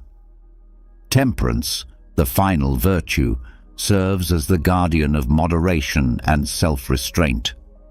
It reminds us to exercise control over our desires, for it is through temperance that we discover the gateway to true contentment. Seneca, in his philosophical essays, emphasizes the importance of simplifying our desires and seeking only that which is essential for a virtuous life. In the temperance of desires, we uncover the wellspring of inner calm, irrespective of external circumstances. These virtues, championed by various Stoic philosophers, converge to shape a life that exemplifies the Stoic ideal. They serve as the lodestar, guiding us through life's turbulent seas with grace, wisdom, and unshakable inner peace. By adhering to these virtues and allowing them to permeate our thoughts and actions, we maintain a calm and composed disposition, reflecting the Stoic commitment to inner harmony and ethical living. In the mosaic of Stoicism, the virtues are the vibrant colors that compose the image of a life lived in harmony with the eternal truth of the cosmos. Lesson number 8. Understand the transitory nature of life. The transitory nature of life, in the profound and timeless verses of his Meditations, Marcus Aurelius, the Roman emperor and Stoic philosopher, delves into the essence of life, a life imbued with transience. His teachings are a testament to the wisdom that accepting the ever-changing nature of existence is a cornerstone for maintaining a calm and composed demeanor. Through the lens of Stoicism, Marcus Aurelius imparts a lesson that is perhaps one of the most pivotal for achieving inner serenity. He invites us to embark on a philosophical journey that involves acknowledging the ephemeral and transient aspects of life. The Stoic recognition of this reality, often referred to as the transitory nature of life, is not a harbinger of despair. Rather, it serves as a cornerstone of strength that can lend profundity to our existence. The core of this lesson is the understanding that nothing in the realm of human experience, be it the moments of joy or the trials of adversity, is immutable. The universe, in its eternal ebb and flow, weaves a tapestry of constant change. The Stoic sage does not resist this cosmic dance, but chooses to waltz in harmony with it, with grace and wisdom. Marcus Aurelius urges us to unburden ourselves from the weight of attachments to those fleeting moments that shimmer like stars across the night sky, and to the material possessions that hold our attention for but a brief interlude. He teaches us to appreciate these moments and possessions as they come into our lives, but also to let them go when the time for departure arrives. In doing so, we unearth an inner sanctuary of calm and composure, impervious to the external tempests. Accepting the impermanence of all things, as championed by Marcus Aurelius, acts as a salve for the soul. It allows us to put into perspective the vicissitudes of life. It liberates us from the bondage of anxiety that stems from clutching onto what was or what might have been. Through this Stoic teaching, we become the architects of our inner fortitude, crafting a character marked by resilience in the face of life's inevitable changes. In understanding the transitory nature of life, we pave the way for a profound sense of inner tranquility. We recognize that our capacity for calm and composure transcends the rise and fall of external circumstances. It is an enduring presence, much like the stars that continue to shimmer in the night sky, irrespective of the fleeting clouds that pass before them. Marcus Aurelius, through his Stoic wisdom, invites us to bask in the light of this understanding, offering us the opportunity to savor life's moments while retaining an unwavering sense of inner peace. Lesson number 9. The value of gratitude. In the profound tapestry of Stoic philosophy, woven with threads of wisdom and resilience, there exists a gem that sparkles with profound insight: the value of gratitude. This lesson, championed by Seneca, one of Stoicism's eminent philosophers, illuminates the path to inner calm and contentment, irrespective of life's challenges. It guides us to celebrate not only life's triumphs, but also its tribulations, for it is through the lens of gratitude that we find serenity even in the face of adversity. Seneca, in his essays dedicated to the concept of gratitude, masterfully extolled its virtues. He beckoned us to redirect our gaze from what we may lack to what we have, to find solace in the present moment, and to embrace the treasures that often go unnoticed. In this Stoic practice, we unearth a potent tool for sustaining a profound sense of inner peace. The core of Seneca's teachings on gratitude is a gentle reminder that the act of being thankful is not contingent on the abundance of our possessions, but rather on our ability to perceive life's blessings in their myriad forms. In this sense, gratitude is not a mere response to life's easy moments, but a profound acknowledgement that even amidst the tempest's fury, there is a shelter of calm to be found. By cultivating a sense of gratitude, we recalibrate our relationship with life. We learn to see the splendor in the ordinary, the lesson within adversity, and the preciousness of every fleeting moment. Seneca encourages us to be content with the present, recognizing that the treasures of life are not commodities to be acquired, but experiences to be cherished. The value of gratitude, as illuminated by Seneca, acts as a guardian of our inner peace. It teaches us to ceaselessly reflect on the blessings that have graced our journey. In doing so, we discover that gratitude is an elixir that transmutes the base elements of despair and longing into the gold of contentment and serenity. In moments of challenge, a heart steeped in gratitude does not falter. It finds strength even in the midst of adversity, for it recognizes that the trials of life too are teachers. As Seneca would remind us, the Stoic spirit does not waver in the face of hardship. Instead, it flourishes, drawing nourishment from gratitude's deep well. In the Stoic tradition, the value of gratitude is an unwavering companion that ushers us towards a profound sense of tranquility.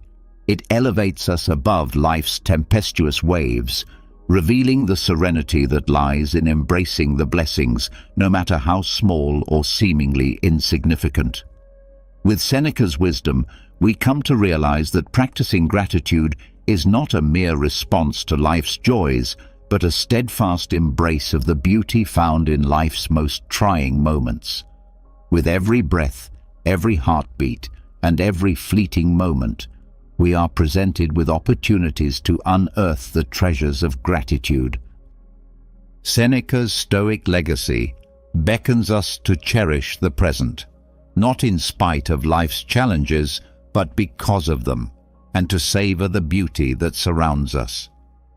It is in this luminous practice that we discover a profound sense of tranquility and calm, even amidst the tempests of existence.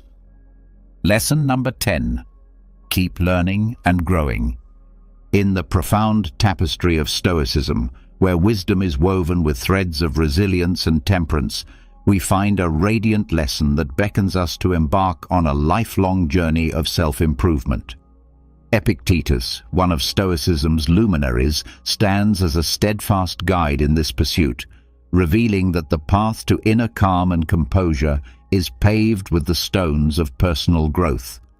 The Stoic commitment to self-improvement is a recurring theme in the philosophy, finding resonance across different Stoic philosophers. Epictetus, in particular, carries the torch of this lesson with unwavering conviction. He invites us to tread a path of perpetual growth, emphasizing that this commitment is a treasure trove of wisdom that equips us to navigate life's challenges with grace and sagacity. At the heart of this Stoic doctrine lies a profound realization that life is an unceasing voyage. We are not static beings, but vessels of potential, forever capable of evolution. The commitment to lifelong learning and growth is an unyielding call to action, a reminder that no matter where we stand, there are yet horizons to explore and virtues to cultivate. The Stoic pursuit of self-improvement aligns harmoniously with the quest for wisdom and tranquility. It is an acknowledgement that inner calm and composure are not static attributes, but dynamic processes enriched by the ceaseless quest for understanding. Epictetus encourages us to strive for wisdom as we would for a precious gem, knowing that it is the compass that guides us through the labyrinth of existence. The Stoic journey of self-improvement finds its pulse in the ebb and flow of life's experiences. We are not called to perfection, but to progress, not to stagnation, but to steady growth. This Stoic lesson echoes through the corridors of wisdom, whispering that there is no final destination, but an endless odyssey of becoming a better version of ourselves. In embracing this lesson, we learn to navigate life's challenges with resilience and fortitude. The Stoic spirit finds strength not in the absence of adversity, but in the quest for growth, which adversity often catalyzes. We discover that setbacks are not roadblocks, but stepping stones, and every trial is a teacher. The commitment to lifelong learning and growth is a lighthouse in the tempest, a source of calm in the face of life's challenges. It is a testament to the Stoic principle that, regardless of external circumstances, we are the masters of our inner world. The more we learn, the more we grow, and the more we grow, the better we become at weathering the storms of existence. In the echoes of Epictetus's teachings, we find an invitation to celebrate the journey of self-improvement, to revel in the process of learning, and to honor the endeavor of growth. It is a lesson that assures us that with every step taken on this path, we come closer to the heart of Stoicism, a life marked by inner calm, composure, and the pursuit of wisdom. In a world filled with distractions and uncertainties, Stoicism offers a timeless and practical guide to maintaining calm and composure. By embracing these 10 lessons from Stoicism, inspired by the wisdom of different Stoic philosophers and embodying the virtue of temperance, you can navigate life's challenges with grace, wisdom, and inner peace. The Stoic temperance becomes your anchor, guiding you through the storms of existence and helping you keep calm in the face of adversity. As you embrace these Stoic lessons, you discover a profound sense of tranquility and equanimity that enables you to thrive regardless of life's challenges. Stoicism's enduring wisdom reminds us that inner peace and composure are not dependent on external circumstances, but are cultivated within through the practice of these valuable lessons. Think and act. Imagine possessing the power to find inner peace and happiness regardless of the circumstances swirling around you. That's not just powerful, it's revolutionary. It's about taking control, not of the world, but of something far more important and absolutely within our reach, our own minds. Stoicism teaches us resilience, gratitude, and the art of living a fulfilled life. But this isn't just a history lesson. It's about you, your life today. It's about facing the chaos of our modern world without losing your cool. It's about finding calm in the storm and happiness in the simplest of things. It's about transforming your mornings from something you dread into a powerful launchpad for a day filled with purpose and joy. So if you've ever felt overwhelmed by the noise of life, if you've ever struggled to find a moment's peace, or if you're just curious about how ancient wisdom can be your secret weapon in the 21st century, stick around. This might just be the video that changes everything for you. Let's dive into the Stoic strategies that can help us craft not just a morning routine, but a life filled with intention, resilience, and true happiness. I implore you to give your full attention to this video from start to finish. If you've made it here, you're not like everyone else. You're a standout, someone who seeks depth and wisdom. Your dedication to absorbing this content in full sets you apart even further. This might sound like a fancy term, but it's actually a beautifully simple concept that comes from Japan. Find your ikigai, discovering purpose in every morning. It's about discovering that sweet spot where your passions, skills, societal needs, and what you can be paid for all intersect. It's your unique reason for being. Imagine waking up each morning fueled by a clear purpose that excites you, something that makes the thought of hitting snooze just irrelevant. Marcus Aurelius wasn't just about enduring life's hardships with a stiff upper lip. He was deeply invested in the idea that we're all here to play our part, to contribute something meaningful. He urged us to approach each day as an opportunity to fulfill our role with integrity and passion. Now think about that in the context of Ikigai. It's not just about finding what you love, it's about aligning it with what the world needs and what you're good at. That's where the magic happens. But how do you start uncovering your Ikigai? It begins with some introspection. Ask yourself, what am I passionate about? What am I good at? What does the world need from me? What can I get paid for? It's okay if the answers don't come to you right away. This is about the journey, exploring different facets of your life and interests and seeing where they converge. This quest for your Ikigai isn't just some fluffy, feel-good exercise. It's about setting the foundation for a life that's rich in meaning and satisfaction. When you align your daily actions with your deeper purpose, even the mundane tasks gain significance. Your relationships start to flourish because you're more present and engaged. Your creativity soars because you're aligned with your true passions. And overall happiness? Well, it becomes more of a constant companion than a fleeting visitor. So as you think about setting your alarm for tomorrow morning, consider what Ikigai means for you. What could be so compelling that you'd leap out of bed, eager to start the day? Remember, this isn't about overnight transformation. It's a process, a gentle unfolding. And as Marcus Aurelius would remind us, it's about doing the work day by day with dedication and honor. Finding your Ikigai isn't just about personal fulfillment. It's about embracing your role in the larger tapestry of life, contributing your unique thread to the ever-evolving human story. The ancient Stoics, particularly Marcus Aurelius, were big on the idea that our actions should be purposeful, not just random acts thrown into the wind, but deliberate steps guided by our inner compass.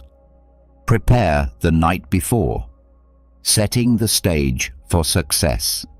This philosophy extends beautifully into how we prepare for the day ahead, starting the night before. Here's the deal. The quality of your morning begins with how you spend your evening. It's tempting to binge-watch your favorite series until the wee hours or scroll through social media until your eyes blur. But let's pause and consider how that sets you up for the next day. Your brain needs time to unwind, to process the day's events, and to recharge for what's ahead. That's where a solid pre-sleep routine comes into play. Imagine treating your evening routine with the same respect and intention as you would any other important aspect of your life. This isn't about rigid self-discipline that sucks the joy out of your evenings. It's about creating a space that supports your well-being and aligns with your goals for the next day. For instance, limiting screen time an hour before bed isn't about denying yourself relaxation. It's about giving your mind the cue that it's time to wind down, making it easier to fall asleep and wake up feeling refreshed. Planning a bit for the next day can also be a game changer. It could be as simple as jotting down your top 3 priorities for tomorrow. This act alone sets a clear direction, ensuring you wake up with a sense of purpose. And here's where the Stoic mindset really shines. It's about acknowledging what's within our control and letting go of what's not. We might not be able to control every detail of our day, but we can certainly influence how we start it. And let's not forget about some deep breathing or meditation to calm the mind. This practice isn't just fluff. It's a powerful tool that signals to your body it's time to rest. Inhaling deeply and exhaling slowly helps reduce stress, lower your heart rate, and prepare your body for a deep, restorative sleep. It's like pressing the reset button, ensuring you wake up not just physically refreshed, but mentally and emotionally as well. In today's always-on world, this might sound like a Herculean task, but it's absolutely vital for setting the tone of your entire day. Picture this: the first moments of your morning, untainted by the digital clamor of emails, social media notifications, or the buzzing news cycle. It's just you, your thoughts, and the serene quiet of the dawn. That's not just refreshing, it's empowering. Marcus Aurelius was a strong advocate for living with intention and focus. He wasn't distracted by the notifications of ancient Rome. Avoid morning distractions, embracing serenity. And believe me, he had his share of distractions. Instead, he emphasized the importance of concentrating on the present moment and the task at hand. He knew something that's even more relevant today. The quality of your attention determines the quality of your life. So how do we apply this ancient wisdom in the modern age? First, it's about creating a morning space that's intentionally free from digital distractions. This isn't about shunning technology, but rather choosing not to let it dictate the start of your day. It's tempting to roll over and immediately check your phone, but that instantly puts you in a reactive state, responding to the demands and dramas of the external world. Instead, give yourself the gift of a peaceful start. Imagine dedicating the first hour of your day to activities that nourish your soul and sharpen your mind. Maybe it's reading, meditating, journaling, or simply enjoying a cup of coffee as you gaze out the window. This isn't wasted time. It's an investment in your well-being. By avoiding distractions, you're not just avoiding stress. You're actively creating a reservoir of peace and focus that you'll draw from throughout the day. Making the most of your mornings isn't about adding more to your to-do list. It's about subtracting the noise that doesn't serve you. It's about prioritizing what truly matters before the day's demands start pulling at your attention. This is where the Stoic practice of focusing on what's within your control comes into play. You might not be able to control the flood of emails waiting for you, but you can control how and when you choose to engage with them. So tomorrow, challenge yourself to start the day on your terms. Resist the urge to dive into the digital world first thing. Instead, anchor yourself in the present moment, savoring the peace and potential that the morning holds. Remember, every day is a new opportunity to live more intentionally, more serenely, and more in line with who you aspire to be. Let's make our mornings a testament to that ambition, guided by the timeless wisdom of Stoicism and the unwavering focus on what truly matters. Stoicism, at its core, is about understanding what is within our control and acting with virtue and intention in those areas. Marcus Aurelius, Seneca, Epictetus. These guys weren't just talking about enduring life's hardships with a stiff upper lip. They were advocating for a proactive, wake up consistently, the power of routine engagement with life, taking charge of our actions and our mindset. Waking up consistently is a practice that embodies this philosophy. It's a declaration that we are in control of how we start our day, that we are not at the mercy of whims or external pressures. Building a life, as Stoicism suggests, step by step, with contentment in each action, is a powerful concept. It reminds us that big changes start with small, consistent actions. Waking up at the same time each morning might seem like a small thing, but it's a cornerstone habit that sets the stage for everything else.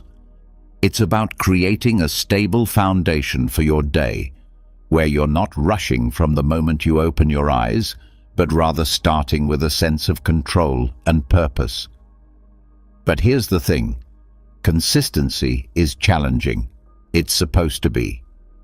The early days of trying to wake up at the same time each morning can feel like an uphill battle. Your bed feels more comfortable than ever, and the temptation to hit snooze just one more time can feel irresistible. This is where the Stoic practice of perseverance comes in. It's about reminding yourself why you're doing this, about the person you're becoming through this discipline. It's about seeing beyond the immediate comfort and focusing on the long-term benefits this habit will bring into your life. Becoming a morning person, then, is not just about the mornings themselves. It's about embodying the qualities that make you resilient, focused, and intentional throughout your day. It's a practice in self-mastery, in aligning your actions with your values, and in cultivating the kind of life you want to live, one morning at a time. So how do we make consistency our ally? Start by setting a clear intention the night before. Remind yourself why waking up at a specific time is important to you. Is it to have more quiet time in the morning for reading or meditation? Is it to exercise or simply to start your day in a more relaxed and controlled manner? Then create an environment that supports this habit. Maybe it's going to bed a bit earlier to ensure you get enough sleep, or keeping your curtains slightly open to let the natural light wake you up gently. And when it gets tough, remember the Stoic belief in the power of our own will and the importance of acting according to our principles. Each morning that you wake up at your chosen time, you're not just starting your day, you're reinforcing a commitment to yourself, to your growth, and to living a life of intention and purpose. Take it easy, embracing self-compassion. Amidst all this talk of discipline, consistency, and waking up with the sun, it's paramount to remember one thing: we're human. And being human means we're beautifully complex creatures with brains that often prefer the path of least resistance, the instant gratification route. This is precisely why embarking on new habits, like transforming our mornings, can initially feel like an uphill battle. Yet there's something incredibly freeing in acknowledging this fact. It's not a flaw, it's just part of the human experience. Now, let's channel some Stoicism into this concept. Stoicism teaches us the importance of self-compassion and understanding alongside its calls for discipline and resilience. Marcus Aurelius, in his personal writings, often reminded himself to be patient and forgiving with his own shortcomings. He knew that berating oneself for every slip-up was not the path to growth. Instead, he advocated for recognizing our errors, learning from them, and then letting them go. This approach is crucial when we're trying to cultivate new morning routines, or any habit for that matter. Those first few days or even weeks can be tough. Your alarm goes off, and every fiber of your being wants to stay cocooned in the warmth of your bed. And let's be honest, there will be days when you'll give in to that desire. That's okay. The key is what you do next. Do you beat yourself up, spiraling into a cycle of guilt and self-criticism? Or do you take a breath, forgive yourself, and see the next morning as a fresh opportunity to try again? Forgiveness and patience with ourselves are not signs of weakness. They're indicators of strength and wisdom. They mean we're in it for the long haul, ready to navigate the ups and downs with grace. This Stoic practice of self-compassion is about understanding our nature, working with it, and gently nudging ourselves towards the habits and life we aspire to. Moreover, taking it easy isn't about making excuses or allowing ourselves to perpetually fall short of our goals. It's about recognizing that growth is a process, filled with learning curves and setbacks. It's about understanding that each new day brings with it a new set of challenges and opportunities, and it's in this daily renewal that we find our strength and resilience. So as you work on embracing those early mornings, or any new habit, remember to take it easy on yourself. Celebrate the small victories, learn from the setbacks, and approach each day with a heart ready to try again. Small acts of discipline. Building a virtuous life. This isn't just about becoming a morning person. It's about cultivating a mindset that's prepared to face life's challenges with a blend of determination and kindness. Consider the simple act of placing your alarm clock across the room. It's not just about making it physically harder to snooze. It's a statement. It's a commitment to start the day on your terms, to rise despite the comfort of the bed's embrace. It's a small act of defense against the inertia of sleep and comfort, a step towards embracing the day with intention. Similarly, making your bed each morning might feel like a trivial task, especially when you're the only one who'll see it. Yet it's so much more than smoothing sheets and fluffing pillows. It's an exercise in care, in telling yourself that your environment and how you engage with it matters. It's about creating a space that reflects the order and respect you're cultivating within yourself. These small victories, as Marcus Aurelius would likely argue, are the building blocks of a disciplined life. They're the everyday choices that, while easy to overlook, cumulatively mold our character. Each time you choose to do these little things, you're casting a vote for the type of person you want to be. You're choosing to be someone who values discipline, order, and respect for oneself and one's environment. But why focus on these small acts? Because they're within everyone's reach. Not all of us can control the major events in our lives, the upheavals, the unexpected turns, but we can control how we respond to the start of each day, how we treat our immediate surroundings, and how we prime ourselves for whatever lies ahead. This is Stoicism in action, focusing on what's in our power to control and letting go of what isn't. Moreover, these practices aren't just about building discipline for discipline's sake. They're about cultivating a mindset that's prepared for life's bigger challenges. If you can commit to these small acts of discipline, you're training yourself to uphold your commitments in more significant areas.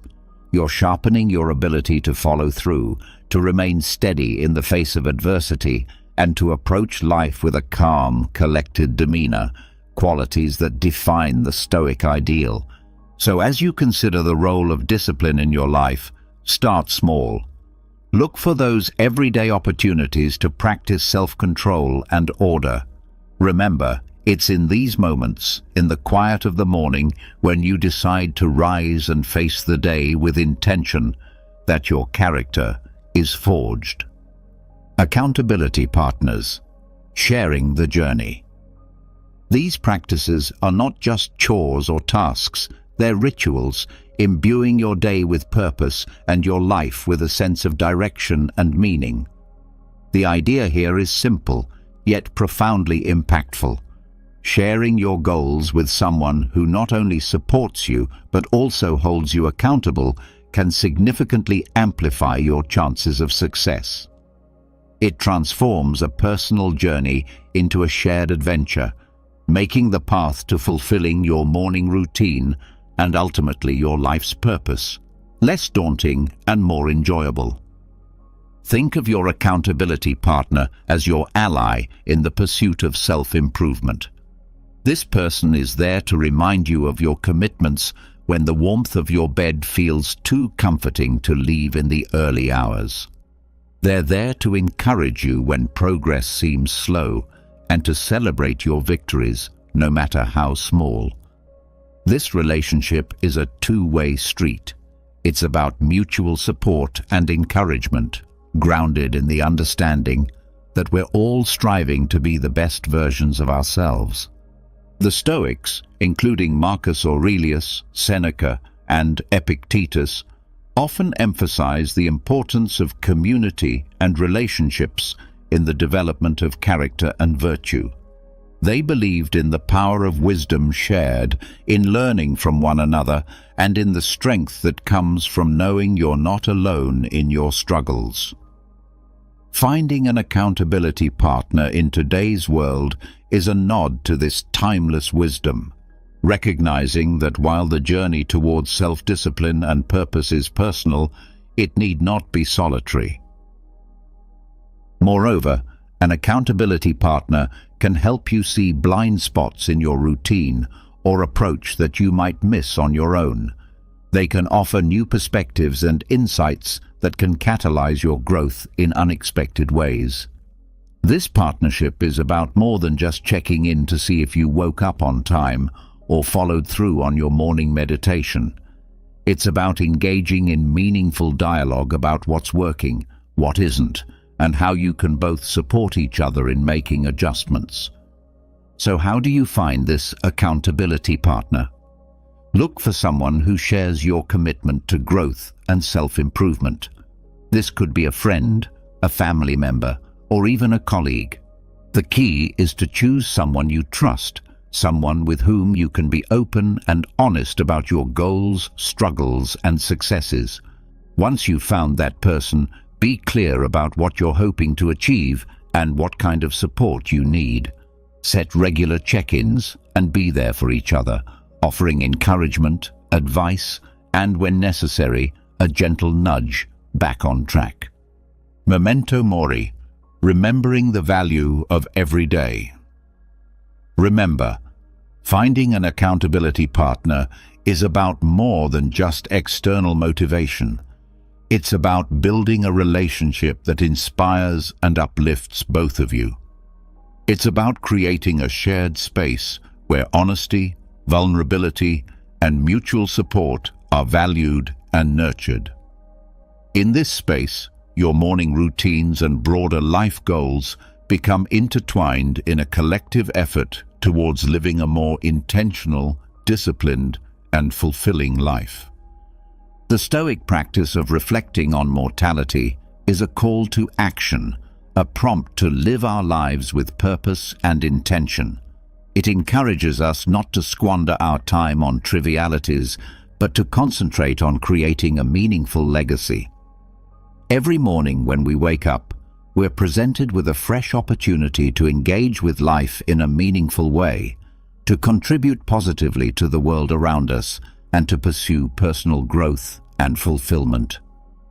Marcus Aurelius, in his Meditations, often wrote about the fleeting nature of life, emphasizing the importance of living virtuously and making the most of the time we have.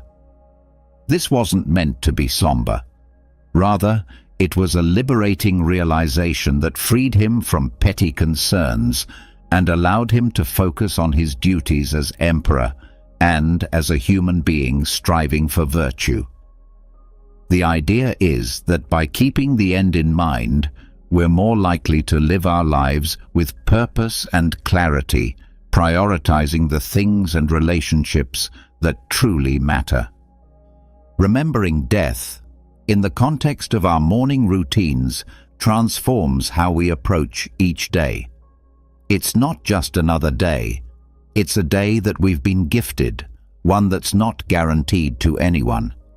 This realization can profoundly impact how we choose to spend our time, the activities we engage in, the relationships we nurture, and the legacy we strive to build. It's a reminder to live fully, to love deeply, and to leave the world a little better than we found it. Moreover, this Stoic practice helps us maintain perspective in the face of life's inevitable challenges and setbacks. When we remember that our time is limited, the daily annoyances and obstacles lose much of their power over us. We become more resilient, more focused on our long-term goals, and less likely to be derailed by temporary difficulties. It's a practice that fosters gratitude for the present moment and inspires us to make the most of it. So how can we incorporate this Stoic principle into our daily lives? It begins with a moment of reflection. Practice negative visualization. Preparing for challenges. Each morning, consider the day ahead as a blank canvas, an opportunity to contribute positively to your life story and to those around you. Ask yourself, if this were my last day, would I be proud of how I'm choosing to spend it? This doesn't mean living in a constant state of existential crisis, but rather cultivating a deep appreciation for the now, for the opportunity to live, learn, and love. In embracing the Stoic practice of remembering death, we're not focusing on the end, but on the present and how we choose to live each day. It's a powerful antidote to complacency and a reminder to live our lives with intention, purpose, and gratitude.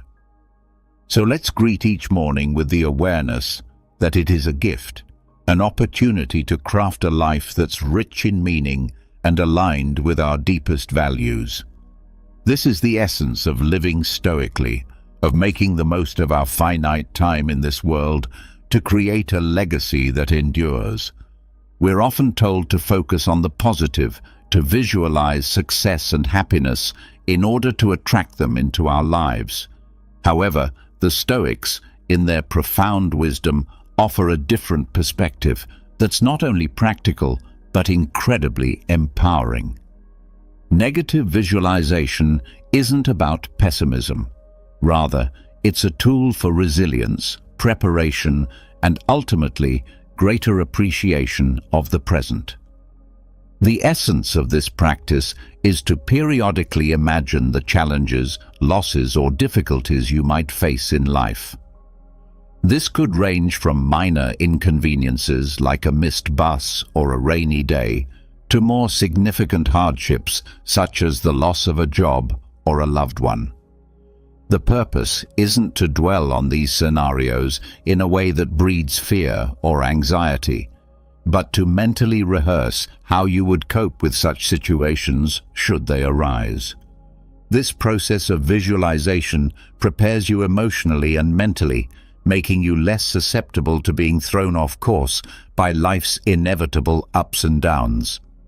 Marcus Aurelius, Seneca, and Epictetus, they all believed that by contemplating the temporary nature of everything outside our control, we could cultivate a deeper sense of peace and resilience. This practice encourages us to focus on what we can control: our responses, our attitudes, and our actions. Incorporating negative visualization into your morning routine can transform how you approach your day. Instead of stepping out the door blind to the potential challenges ahead, you're mentally equipped to face them. End with gratitude, reflecting on the day's gifts. It's like a mental training session where you strengthen your resilience muscles. So when life inevitably throws a curveball your way, you're not knocked off your feet. You've already rehearsed this moment in your mind and can draw upon your pre-visualized strategies to navigate through it.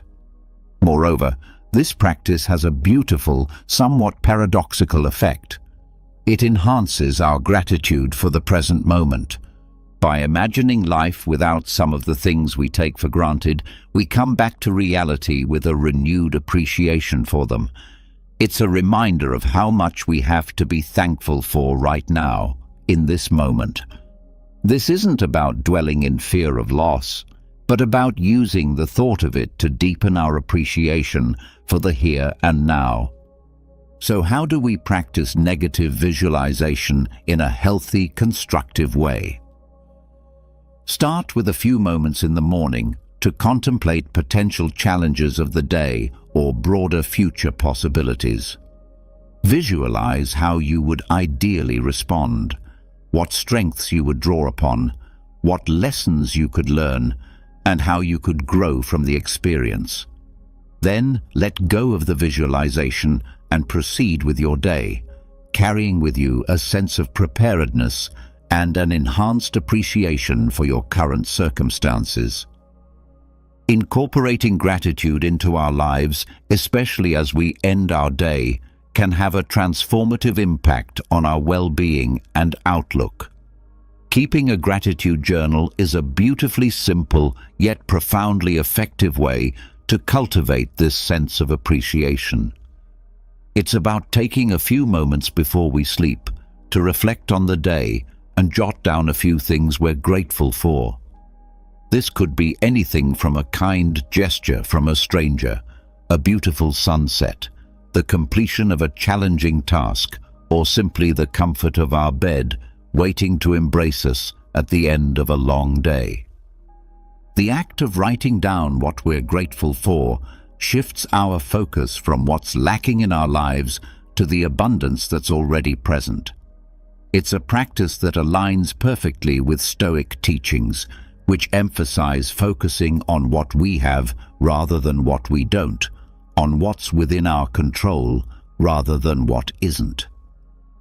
This shift in perspective not only sets the stage for a peaceful night's sleep, free from the turmoil of unfulfilled desires or lingering frustrations, but it also primes our minds to begin the next day with a sense of purpose and appreciation.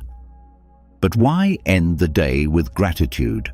Because it allows us to close our day on a note of positivity, regardless of the challenges we may have faced. It's a way of reaffirming the good in our lives, of finding peace even in turmoil, and of nurturing a mindset that sees opportunities for growth and joy in every circumstance.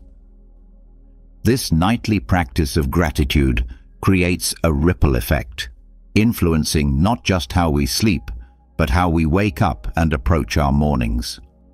It transforms our first thoughts of the day from groans over the alarm clock to a quiet anticipation of what the new day holds, what new things we might discover to be grateful for. Moreover, this practice of appreciating our life extends beyond our personal sphere.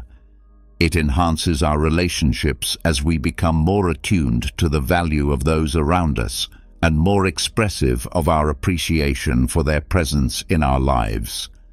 It deepens our connection to the world as we become more observant of and thankful for the beauty and wonder that surround us, often in the most mundane moments. So as we consider the multitude of strategies to enrich our mornings and, by extension, our lives, let's not overlook the power of ending our day with gratitude. It's a practice that embodies the Stoic pursuit of a good life, one marked not by external achievements or material possessions, but by inner peace, contentment, and a deep-seated appreciation for the present moment. As we wrap up this journey through the 10 strategies inspired by Stoicism, it's clear that each step, each practice, is more than just a task. It's a pathway to cultivating a life of intention, resilience, and profound gratitude. Embracing these practices doesn't mean every day will be perfect, but it does mean that every day will be met with a stronger, more grateful, and more resilient you. You have within you the power to transform not just your mornings, but your entire life into a reflection of the Stoic ideals of virtue, wisdom, and contentment. Remember, this is just the beginning. There's a whole world of Stoic wisdom waiting to be explored, ready to guide you on your path to living a more meaningful and fulfilled life. If you found this journey enlightening and are curious to dive deeper into the Stoic way of life, I encourage you to check out our playlist right here on the screen. It's packed with insights, stories, and practical tips to help you embrace the full richness of Stoic philosophy. Don't forget to like and subscribe to the channel for more content. Please leave your comments and share your experiences. Let's embark on this journey of growth, resilience, and fulfillment together. Here's to mornings filled with purpose, days lived with intention, and a life brimming with gratitude. Thank you for being part of this community. See you soon. Let me introduce you to a Stoic philosopher you'll find truly fascinating, Epictetus.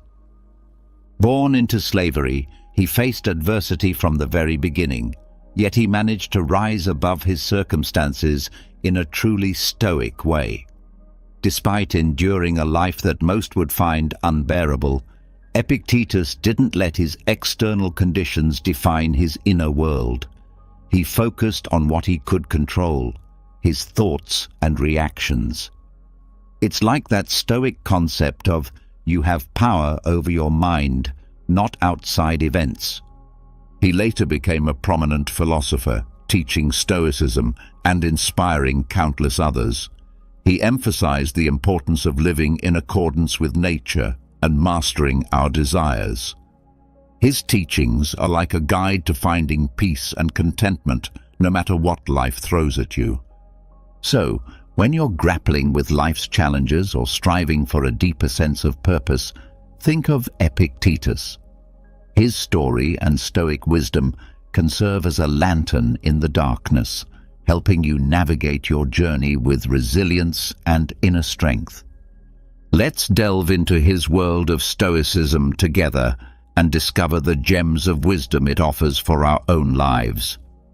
The only thing I ask of you is not to skip this video in any way. If you're here, consider yourself different from the majority. Consider yourself an exception. Now act like one and don't skip any part of the content. 1. Amor fati. Embrace your fate. You know, there's this fascinating Stoic concept called amor fati, which essentially means loving your fate. It's about embracing not just the good things that happen in life, but also the challenges and setbacks. Imagine seeing every obstacle as an opportunity for growth and transformation. It's like saying, "Hey life, throw whatever you want at me and I'll find a way to make the most of it." Life is unpredictable, right? Sometimes things don't go the way we plan, and that's where amor fati comes in. It encourages us to accept the hand we are dealt and find a way to turn even the toughest situations into something positive. It's about resilience, about saying, "I won't let circumstances define me. I'll define how I respond to them." 2. Serve others. Contribute to the common good. I've always been inspired by the Stoic idea of serving others. It's not just about being selfless. It's about understanding that when we contribute positively to our community or the world, it not only benefits others, but also brings a deep sense of purpose and fulfillment to our own lives. It's like this beautiful cycle of giving and receiving. Think about it. When you help someone or make a positive impact on their life, it's like planting a seed of goodness, and that seed grows, not just in their life, but also in yours. You feel this sense of connection, of making a meaningful difference. It's a reminder that we're not alone on this journey. We're all interconnected. 3. Memento mori. Remember your mortality. Have you ever heard of memento mori? It's a Latin phrase that means, remember you will die. Now I know that might sound a bit morbid at first, but it's actually a powerful reminder to live each day to the fullest. Imagine waking up every morning with the thought that this day might be your last. It's a call to appreciate life, cherish moments, and make every day count. Memento mori isn't about dwelling on death. It's about embracing life with a sense of urgency and purpose. It's like having a little voice in your head that says, "Hey, time is precious. Don't waste it on things that don't matter." It's about prioritizing what truly brings you joy and fulfillment, both in your actions and your relationships. 4. Self-discipline. Your internal compass. So, self-discipline. It's like having your own internal compass. It's the ability to stay on track and focused, especially when life throws distractions or temptations our way. It's about making choices that align with your long-term goals, even when the easy path might lead you astray. Think of it as the secret sauce to achieving your dreams. It's about taking consistent action, even when you don't feel like it. Self-discipline helps you build good habits, whether it's in your work, your health, or your personal growth. It's like having that friend who keeps you accountable to your best self. 5. Morning routine. Your blueprint for success. Picture your morning routine as the foundation of your day. It's that intentional time in the morning where you set the tone for how the rest of the day will unfold. Whether it's meditation, exercise, or simply planning your day, it's a way to start with purpose and clarity. A morning routine is like your daily blueprint for success. It's not about being rigid, but about creating a space for self-care and personal growth. When you start your day intentionally, it's amazing how it positively impacts your productivity and overall well-being. It's like giving yourself a head start in the marathon of life. 6. Essentialism. Simplify your life. Essentialism is all about simplifying your life. Think of it like decluttering not just your physical space, but also your mind. It's about recognizing what truly matters and focusing on that while letting go of unnecessary distractions. By doing this, you create space for what's important. Imagine your life as a room filled with various objects. Some are valuable, some are junk, and some are just taking up space. Essentialism is like going through that room, identifying the valuables, and getting rid of the clutter. It's about saying no to things that don't align with your values or goals, and yes to what truly matters. This practice brings clarity and a sense of purpose to your life. 7. Adaptability. Embrace change. Life can be unpredictable, right? So adaptability is like your superpower in dealing with change. It's about being flexible and finding new ways forward when things don't go as planned. Instead of getting stuck, you pivot and make the most out of challenging situations. Think of it as being like a bamboo tree in a storm. It bends and sways with the wind, but doesn't break. Adaptability is about not resisting change, but embracing it as an opportunity for growth. It's a mindset that says, I can handle whatever life throws my way. It helps you thrive in a world that's constantly evolving. 8.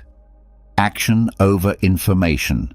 Turning dreams into reality. Imagine having all this knowledge but never applying it. Action is where the magic happens.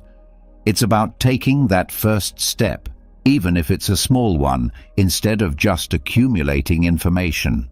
It's how you turn your dreams into reality. Think about it like this. Imagine you have a treasure map with all the clues to find a hidden treasure.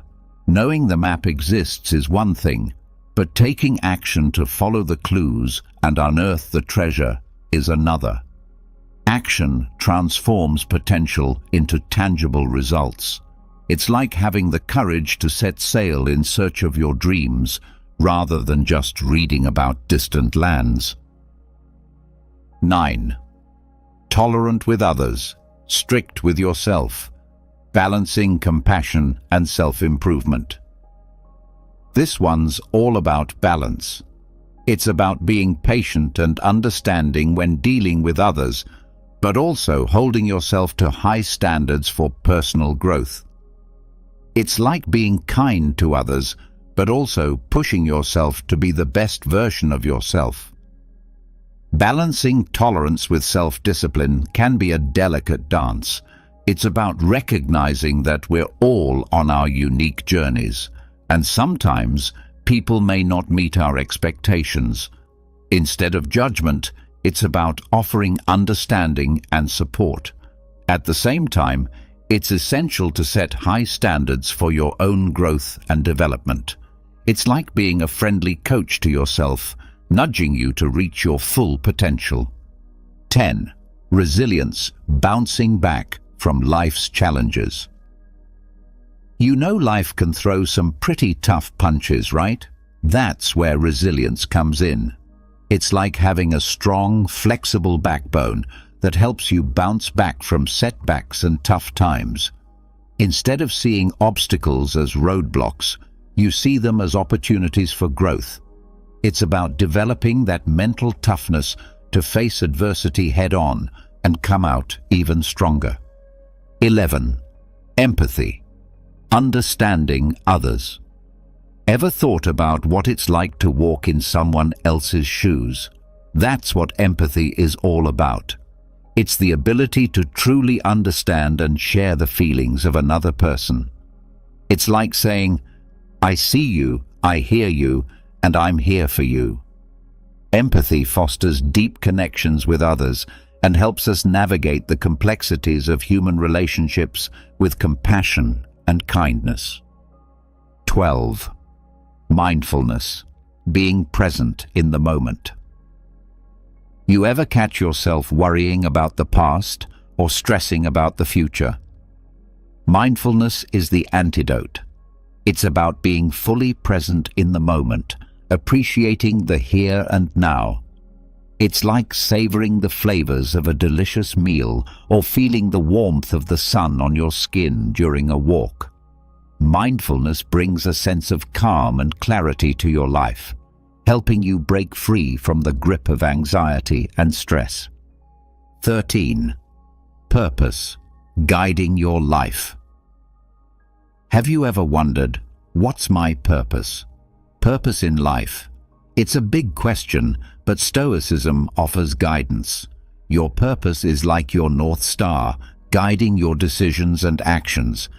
It's like having a mission that gives your life meaning and direction. It's about waking up every day with a sense of why you do what you do. Purpose fuels your passion and drive, helping you overcome challenges with determination. 14. Continuous learning, never stop growing. Think about life as a never-ending journey of growth and learning.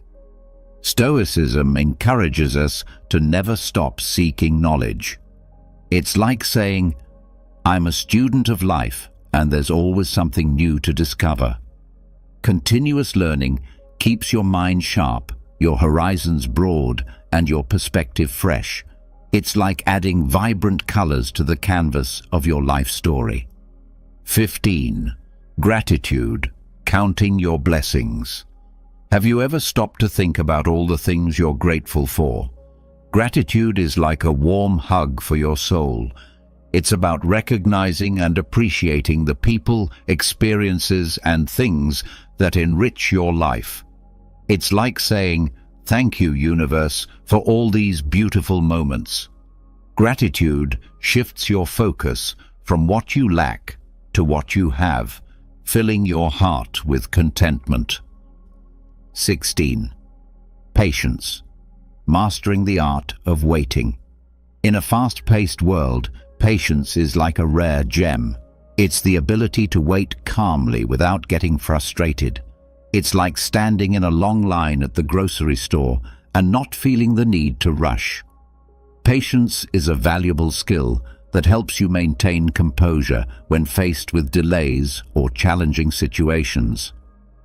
It's like having a superpower that keeps stress at bay. 17. Kindness, small acts, big impact. You know, small acts of kindness can have a significant impact on someone's day. Kindness is like sprinkling a little magic wherever you go. It's about being considerate and compassionate, not just to others, but also to yourself. It's like saying, I choose kindness in a world where I can be anything. Kindness creates a ripple effect of positivity that spreads far and wide. 18. Courage, facing your fears. We all feel afraid sometimes, That's completely normal. But courage is like stepping into the arena despite your fears. It's like saying, I acknowledge my fears, but I won't let them hold me back. Courage empowers you to face challenges head-on, whether it's speaking up for what you believe in or pursuing your dreams. It's like having a fierce inner warrior. 19. Simplicity. Less is more. Have you ever noticed that simplicity can be incredibly freeing? It's about decluttering not just your physical space, but also your mind. Simplicity is like Marie Kondoing your life. It's about letting go of what doesn't serve you and focusing on what truly matters. Simplicity reduces overwhelm and brings a sense of calm and clarity. 20th. Honesty.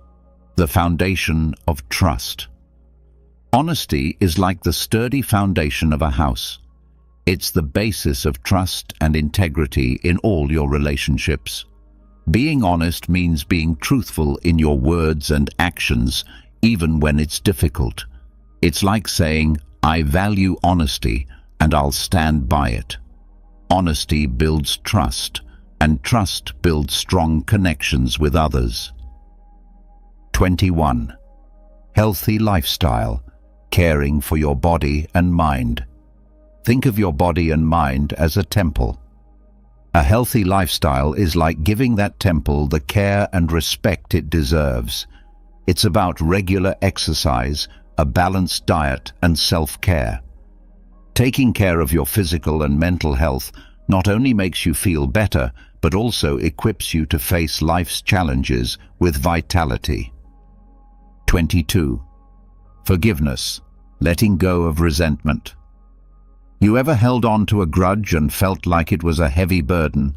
Forgiveness is like setting yourself free from that weight. It's about letting go of anger and resentment toward others. Forgiveness isn't about condoning someone's actions. It's about releasing yourself from the emotional chains of the past. It's like saying, I choose peace over holding on to pain. 23. Respect. Treating others with dignity. Respect is like the golden rule. Treat others how you want to be treated. It's about showing consideration and courtesy to every individual, regardless of their background, beliefs, or differences. Respect fosters harmony and understanding in a diverse world. It's like saying, I honor the inherent worth of every person. 24. Optimism. A brighter perspective. Even in the darkest of times, optimism is like a beacon of light. It's the belief that things can get better no matter how tough they seem. Optimism is a positive outlook on life that can help you weather storms with a hopeful heart. It's like having a sunny disposition that radiates positivity to those around you. 25. Responsibility. Owning your choices. Taking responsibility for your choices and actions is like being the captain of your ship. It's about owning up to your mistakes and learning from them. Responsibility means recognizing that your decisions shape your life's course. It's like saying, I'm the author of my own story, and I'll write it with integrity.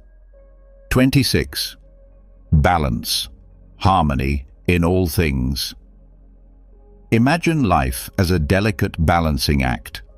Balance is like ensuring that no area of your life tips the scales too heavily. It's about harmony in work, relationships, and personal growth. Balance prevents burnout and helps you lead a well-rounded life. It's like saying, I'll juggle my priorities to maintain equilibrium. 27. Focus. One task at a time. In a world of distractions, focus is like a superpower. It's the ability to concentrate on one task at a time, avoiding the lure of constant interruptions. Focus enhances productivity and effectiveness. It's like saying, I'll be present and fully engaged in what I'm doing right now. 28. Humility. Embracing your imperfections. None of us are perfect, right? That's where humility comes in. It's like saying, I'm flawed, and that's okay. Humility is about recognizing your limitations and acknowledging that you don't have all the answers. It's like having a teachable spirit open to learning from others. 29. Adapt to change. Embrace the flow of life. Life is like a river, always flowing and changing. Embracing change is like being a skilled navigator, adjusting your course as needed. Instead of resisting change, you go with the flow. It's like saying, I'll adapt and grow with the ever-changing currents of life. 30. Mindset. The power of perspective. Ever heard of the saying, it's all in your head? Well, your mindset shapes your reality. A growth mindset is like believing that effort and learning can improve your abilities. It's about saying, I can develop and grow through dedication. Your mindset can turn challenges into opportunities for personal development. 31. Self-reflection, the mirror of the soul. Self-reflection is like looking into a mirror for your soul. It's taking the time to introspect and understand your thoughts, emotions, and actions.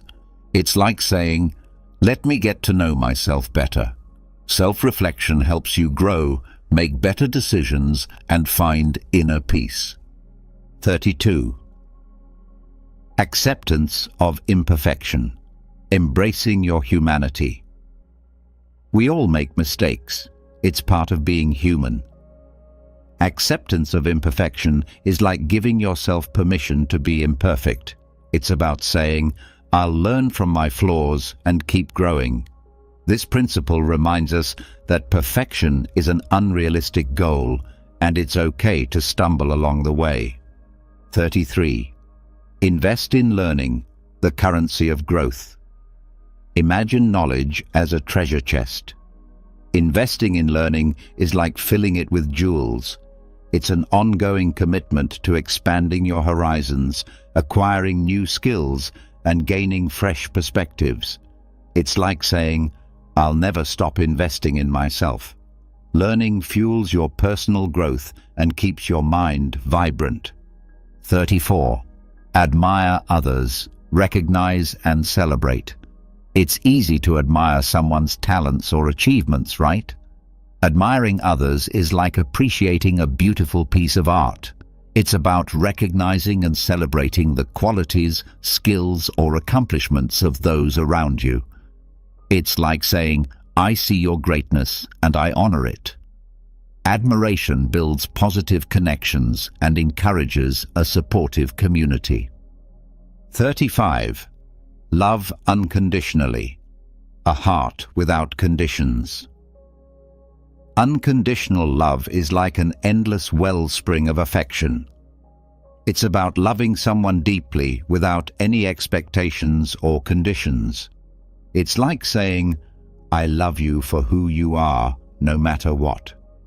This principle fosters profound connections and brings a sense of warmth and belonging. 36. Cultivate relationships, nurturing bonds. Just as a garden needs care to thrive, relationships require cultivation. Cultivating relationships is like tending to a beautiful garden. It's about investing time and effort in nurturing connections with family, friends, and loved ones. It's like saying, I value our bond, and I'll make an effort to strengthen it. Building meaningful relationships enriches your life and brings joy. 37. Punctuality, respecting time. Time is a precious resource, and punctuality is like a gesture of respect. Being punctual means valuing not only your time, but also the time of others. It's like saying, I honor our commitments by being on time. Punctuality enhances reliability and builds trust in your relationships. 38. Graciousness, poise and elegance. Graciousness is like a graceful dance in social interactions. It's about maintaining your composure even in challenging situations. It's like saying, "I'll respond with grace and poise." Graciousness radiates a sense of elegance and maturity, enhancing your interactions with others. 39. Savor moments. Find joy in the present. Life is filled with precious moments, and savoring them is like sipping fine wine slowly. It's about fully enjoying and appreciating the small, beautiful moments that often go unnoticed. It's like saying, "This moment is a gift, and I'll savor it." Savoring brings a deeper sense of contentment and mindfulness to your life. 40. Environmental awareness. Caring for our planet. Our planet is our home, and environmental awareness is like being a responsible caretaker. It's about making conscious choices to reduce your carbon footprint and protect the environment.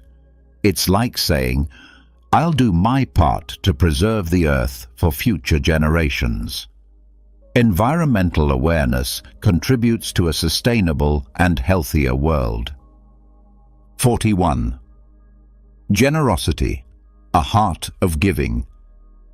Generosity is like an overflowing fountain of kindness. It's about freely sharing your resources, whether it's time, money, or support, with others without expecting anything in return. It's like saying, "I'll spread love and abundance to those in need." Generosity fosters a sense of community and goodwill. 42. Inner peace, harmony within. Inner peace is like having a calm oasis in the midst of life's storms. It's the ability to maintain tranquility and serenity even when faced with challenges. It's like saying, "I'll find solace and clarity in the depths of my being." Inner peace enhances your resilience and emotional well-being. 43. Integrity, the pillar of trust. Integrity is like an unwavering pillar of trustworthiness. It's about aligning your actions with your values and being honest, even when no one is watching. It's like saying, "I'll stand by my principles and do what's right." Integrity builds trust and respect in your personal and professional relationships. 44. Calmness, navigating storm with poise. Calmness is like a steady hand at the helm during turbulent times. It's the ability to maintain composure and grace under pressure. It's like saying, "I'll keep a clear mind and steady heart in the face of chaos." Calmness enhances your decision-making and leadership qualities. 45. Curiosity, eyes wide open. Curiosity is like a constant thirst for knowledge and understanding. It's the desire to explore, learn, and ask questions about the world around you. It's like saying, "I'll remain open to new ideas and endless possibilities." Curiosity keeps your mind engaged and fosters continuous growth. 46. Empowerment, unleash your potential. Empowerment is like a wellspring of inner strength and confidence. It's about recognizing your own abilities and using them to achieve your goals and make a positive impact. It's like saying, "I'll harness my potential to create positive change." Empowerment helps you overcome obstacles and challenges. 47. Resourcefulness, adapting and thriving. Resourcefulness is like a Swiss Army knife for life's challenges. It's the ability to find creative solutions and make the most out of limited resources. It's like saying, I'll adapt and find innovative ways to overcome obstacles. Resourcefulness enhances your problem-solving skills. 48. Vulnerability. Open heart, open connections. Vulnerability is like opening your heart and allowing others to see your authentic self. It's about being honest and transparent, even when it feels uncomfortable. It's like saying, I'll embrace my imperfections and connect on a deeper level with others. Vulnerability fosters genuine relationships and trust. 49. Balance, mind, body, spirit. Harmony. Balance in mind, body, and spirit is like orchestrating a symphony of well-being. It's about ensuring that your mental, physical, and spiritual health are in harmony. It's like saying, I'll nourish all aspects of my being for a holistic and fulfilling life. Balance promotes overall wellness and happiness. 50. Mindful consumption. Conscious choices. Mindful consumption is like being a discerning curator of your own life. It's about making conscious choices in what you consume, whether it's food, media, or products, with an awareness of their impact on your well-being and the environment. It's like saying, I'll choose wisely, aligning my values with my choices. Mindful consumption promotes personal and global sustainability. Before we wrap up this exploration of Stoic principles, I want to express my heartfelt thanks for joining us on this journey. Your time and engagement mean a lot to us. If you found these Stoic principles valuable, please consider leaving a comment to share your thoughts and experiences. Your feedback is greatly appreciated, and if you enjoyed this content, a simple like goes a long way in supporting us and letting us know you'd like to see more of it. If you haven't already, subscribing to our channel ensures you'll stay updated with future content, including more insights into wisdom, philosophy, and personal growth. Thank you once again for being a part of this journey, and we look forward to sharing more wisdom with you in the future. Until next time, may you find fulfillment and wisdom on your own path of personal growth. Unfortunately, the art of silence has been lost in our busy world, where noise and talk are always present. But what if the times we choose not to speak were just as strong as the times we do? How often do we stop and think about what our quiet means? Stoicism is an old theory that teaches people how to control themselves through reason and emotional strength.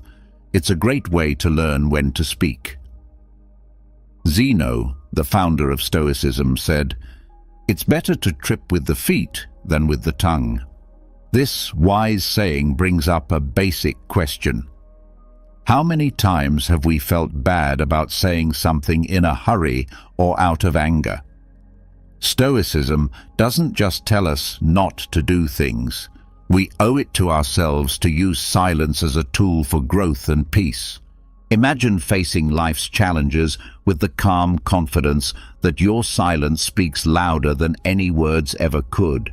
Stoic philosophy teaches that silence isn't just the absence of speech, but a deeply felt response that has been carefully chosen. It is an active, powerful force, a plan that can help ease disagreements, protect us from harm, and help us understand. But when exactly should we embrace silence? Together, we'll find out 9 key times when choosing silence is not only smart, but also life-changing. As we go deeper into these lessons, think about how practicing Stoic silence might change the way you deal with others and your own peace of mind. What if you could end a heated fight with a calm, measured silence instead of harsh words? What might a quiet pause help you say about your feelings and thoughts? Come with us as we dig up the strong times to shut up and let the knowledge of Stoicism guide us. Are you ready to learn more about the deep knowledge of Stoicism? Please leave a word before you start your journey. Number 1. When being criticized unfairly. According to Stoic philosophy, being unfairly criticized is a unique chance to become stronger and show integrity. The main ideas behind this old knowledge come from the ruler Marcus Aurelius, who once said that if something outside of you bothers you, it's not the thing itself that's hurting you, but how you think about it. He also said that you can change how you think about something at any time. Insight says that what bothers us about criticism is not the criticism itself, but how we see and respond to it. Think about this. How might changing how you see criticism make you stronger? Can you think of a time when staying calm in the face of unfair criticism changed the outcome? For example, if you are leading a project at work and your boss criticizes it harshly, a Stoic response would be to calmly look at the feedback and find useful insights while ignoring any negative information that isn't based on facts. Epictetus said that this way of doing things will not only keep your peace, but also keep your professional honor. Don't talk about your theory, live it. To live by philosophy, you have to respond with calm, well-thought-out responses instead of defensive ones. You should let the quality of your responses and ultimately your work speak for itself. Not responding when unfairly criticized is not just a passive act, it's a strategic one. To embrace Stoicism's call to focus on what we can control, our responses and attitudes, this quiet strength turns possible conflict into a sign of your personal strength and philosophical dedication. As you face life's difficulties, think about how silence can help you. What chances might come up if you choose thoughtful silence over impulsive speech? How might this practice not only improve your own peace of mind, but also have an effect on those around you? By incorporating Stoic principles into our daily lives, especially when we are unfairly criticized, we align ourselves with a philosophy that values strength of character over the temporary approval of others. This promotes personal growth and inspires others to do the same, especially in today's world, where boasting and self-promotion often drown out humility. Stoicism tells us to embrace silence, and the wise Marcus Aurelius says, "Don't waste time arguing about what a good man should be one." In this light, think about how silence in response to boasts can turn a potentially ego-fueled environment into a place of self-reflection and growth. There will always be criticism in life, and it can often be a good way to learn and improve.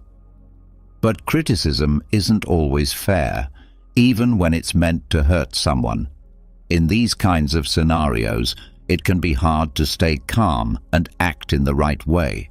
Stoicism, a theory that began in ancient Greece, has timeless advice on how to handle rude criticism with class and grace.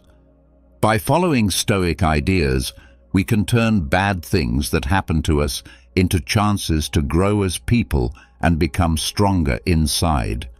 What matters is not what happens to you, but how you react to it. This is the Stoic principle. Epictetus advised taking a moment to think about what to say when someone criticizes you unfairly. This keeps you from acting on impulse and gives you time to think about what's going on without getting upset. Marcus Aurelius reminded us that we control our minds, not events outside of them. Understanding this truth makes us stronger. Unfair feedback only reflects the reviewer's feelings or thoughts, not your actual worth or abilities. Marcus Aurelius also said that if anyone can prove and show him that he thinks and acts in error, he would gladly change, for he seeks the truth. There may be a small amount of truth in even the most unfair judgment. Finding useful insights hidden within criticism allows for self-improvement while discarding unnecessary negativity. Epictetus taught that one must first learn the meaning of what they say before speaking. When someone criticizes you unfairly, staying calm and polite is essential. This shows strength and self-control while preventing unnecessary escalation. A calm response often neutralizes hostility and reflects maturity. Marcus Aurelius urged people to stop wasting time arguing about what a good man should be and instead focus on being one. Rather than dwelling on unfair criticism, redirect your energy toward your personal goals and self-improvement. You can rise above the bad things that happen and keep moving forward on your road by focusing on your own growth and virtues. It can be hard to deal with unfair criticism, but if you follow Stoic principles, you can turn these situations into chances to grow and become stronger. Remember to take a moment to think. Separate the criticism from your own worth. Look for any sliver of truth. Reply with coolness and respect, and keep your attention on your own growth. In this way, you live up to the Stoic ideal of staying calm and strong inside, even when things are hard outside. Number 2. Stoic silence in the middle of boasts. Imagine you're at a networking event where a co-worker is bragging too much about their recent raises and fancy lifestyle. You might want to counter their bravado with your own accomplishments. Stoicism teaches us the power of restraint. If you choose quiet, you keep your cool and let other people's words show you who they are. This way, you can save your energy for deeper conversations. This method not only protects your honor, but it also makes you look like someone who is sure of their own achievements and doesn't need outside approval. In this theory, silence is not a sign of passivity. Instead, it is a sign of strategic silence that shows knowledge and confidence. Another wise Stoic says, "He who does not wish to be outnumbered by greater benefits should not return one benefit with another. He should return many at once." In real life, this means that you should not respond to empty boasts with words, but with the quiet grace of your actions and the quality of your character. How often do you find yourself responding to someone else's success story with one of your own? What might happen if you instead chose to listen fully, acknowledging their accomplishments with a nod or a smile, while keeping your attention on your own virtues and goals? Accepting Stoic quiet in the middle of boasts is a way to live a life not marked by competition, but by happiness and inner success. It creates an atmosphere where one can thrive peacefully and successfully based on genuine self-worth rather than comparative measures. Please think about this lesson and use what you've learned in your daily life.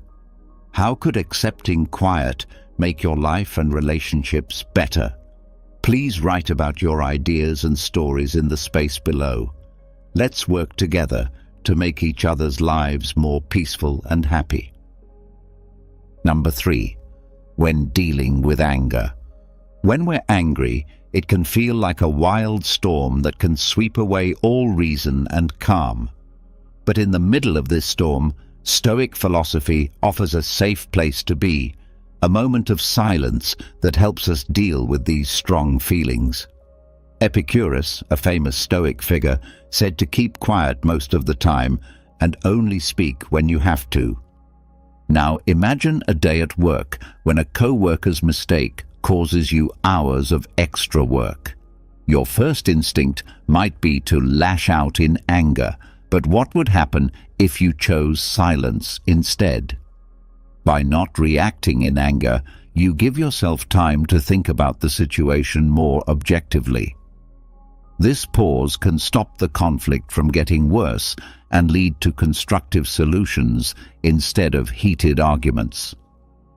Think about it. How often has reacting quickly in anger made you think about what could be different if you took a moment to calm down before speaking? Marcus Aurelius, another well-known Stoic, gives advice in his writings. How much worse are the results of anger than the things that make people angry? This thought makes us think about what happens after we get angry. Most of the time, the effects of an angry outburst are worse than the thing that made us angry in the first place.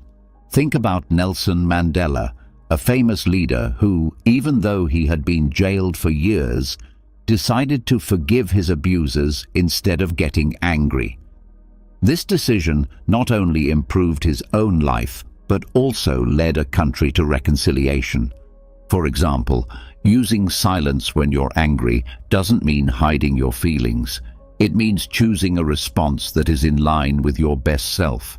This practice not only improves your own peace, but also leads to better relationships and a more successful life. As you deal with the inevitable frustrations of daily life, remember that silence can be your sanctuary, a place where wisdom rules. Adopt it, and you may find that the quiet response is not only the most profound, but also the most powerful.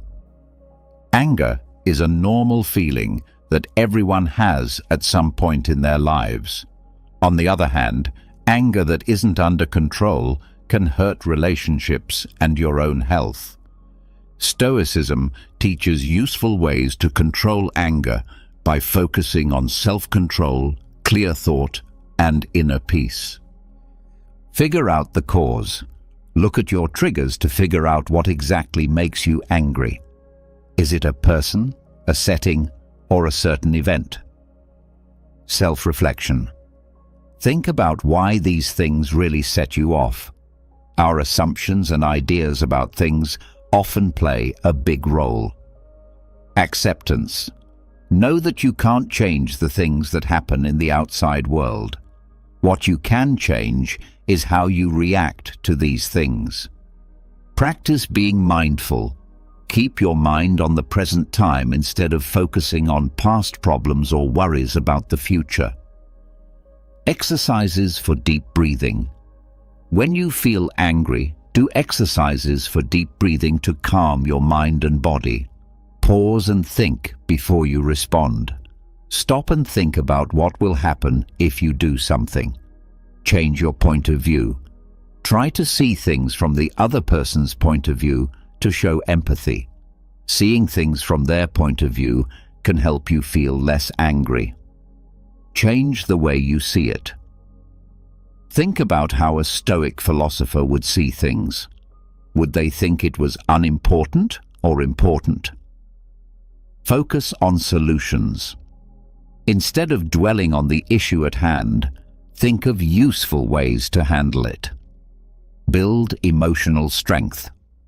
Learn to control yourself. Remind yourself that you can choose how to react.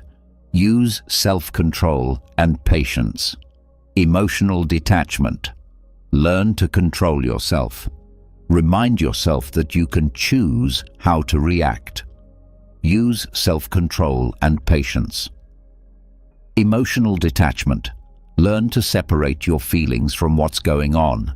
Take a step back and look at it objectively instead of personally. Get stronger inside. Do things that help you deal with your emotions, like exercising, writing in a book, or meditating. Use your anger in a healthy way. Positively channel your energy.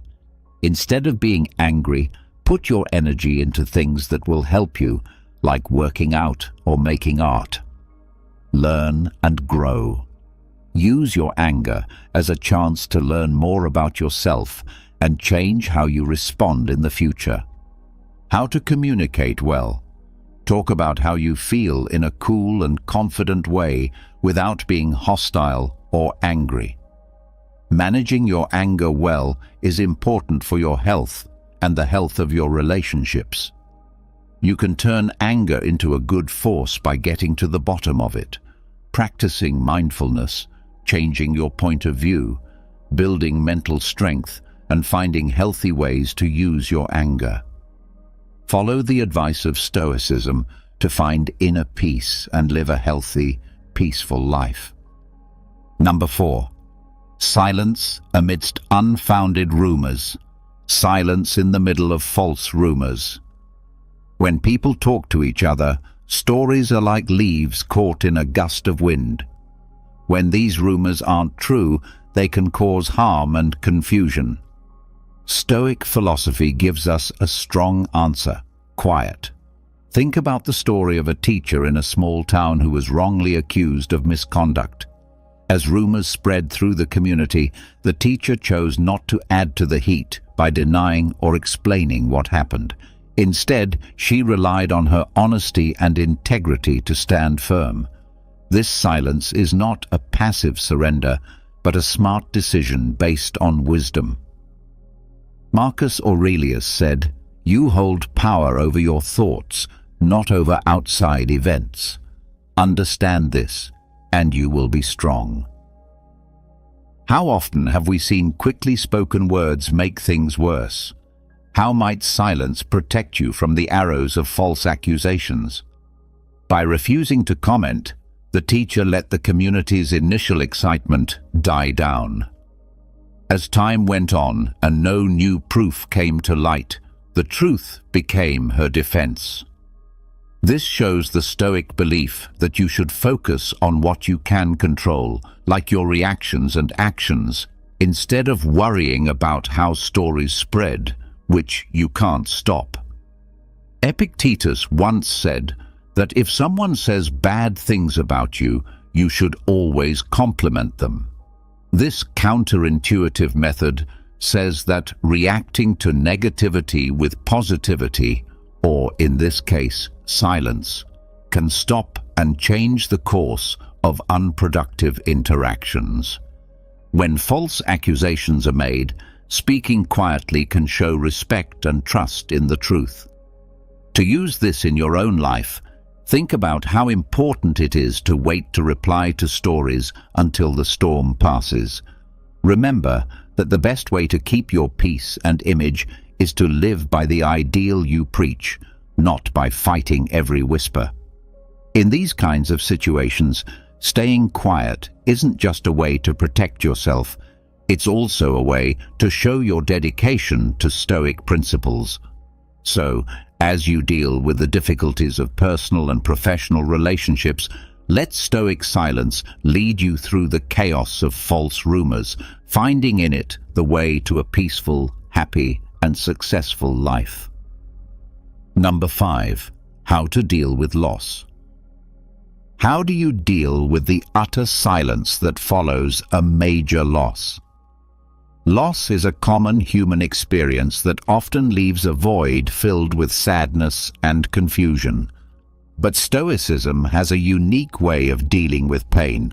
For example, C.S. Lewis, a famous author who wrote about his grief after losing his wife in the book A Grief Observed, says, "The pain I feel now is the happiness I had before." This is a very Stoic way of thinking. Stoics believe that our experiences are part of a bigger natural flow of life, and that loss and love will always go hand in hand. Seneca, a famous Stoic philosopher, has a lot to say about this subject. "The day we worry will be our last is actually the birthday of eternity." How might your response to loss change if you see it as a shift instead of an end? What might you gain by accepting the silence that comes after loss, giving yourself time and room to think and heal? After his death, Lewis didn't try to fill the silence with explanations or distractions. Instead, he used it to deeply explore his thoughts and feelings, showing the Stoic belief that hardships can be used for personal growth. His journey through grief showed how keeping a calm mind can help someone deal with deep emotional pain and turn it into a deep understanding of life's fragility and beauty. Silence after a loss isn't a way to hide or deny what happened. It's a way to give yourself time to relax, think, and move on. Find meaning beyond the pain you're feeling right now. This means letting your feelings run their course without causing a forced end. Think about how you've dealt with losses in the past. How could the Stoic practice of reflective silence help you in future times of grief? How might this method change not only your own healing, but also the healing of those around you?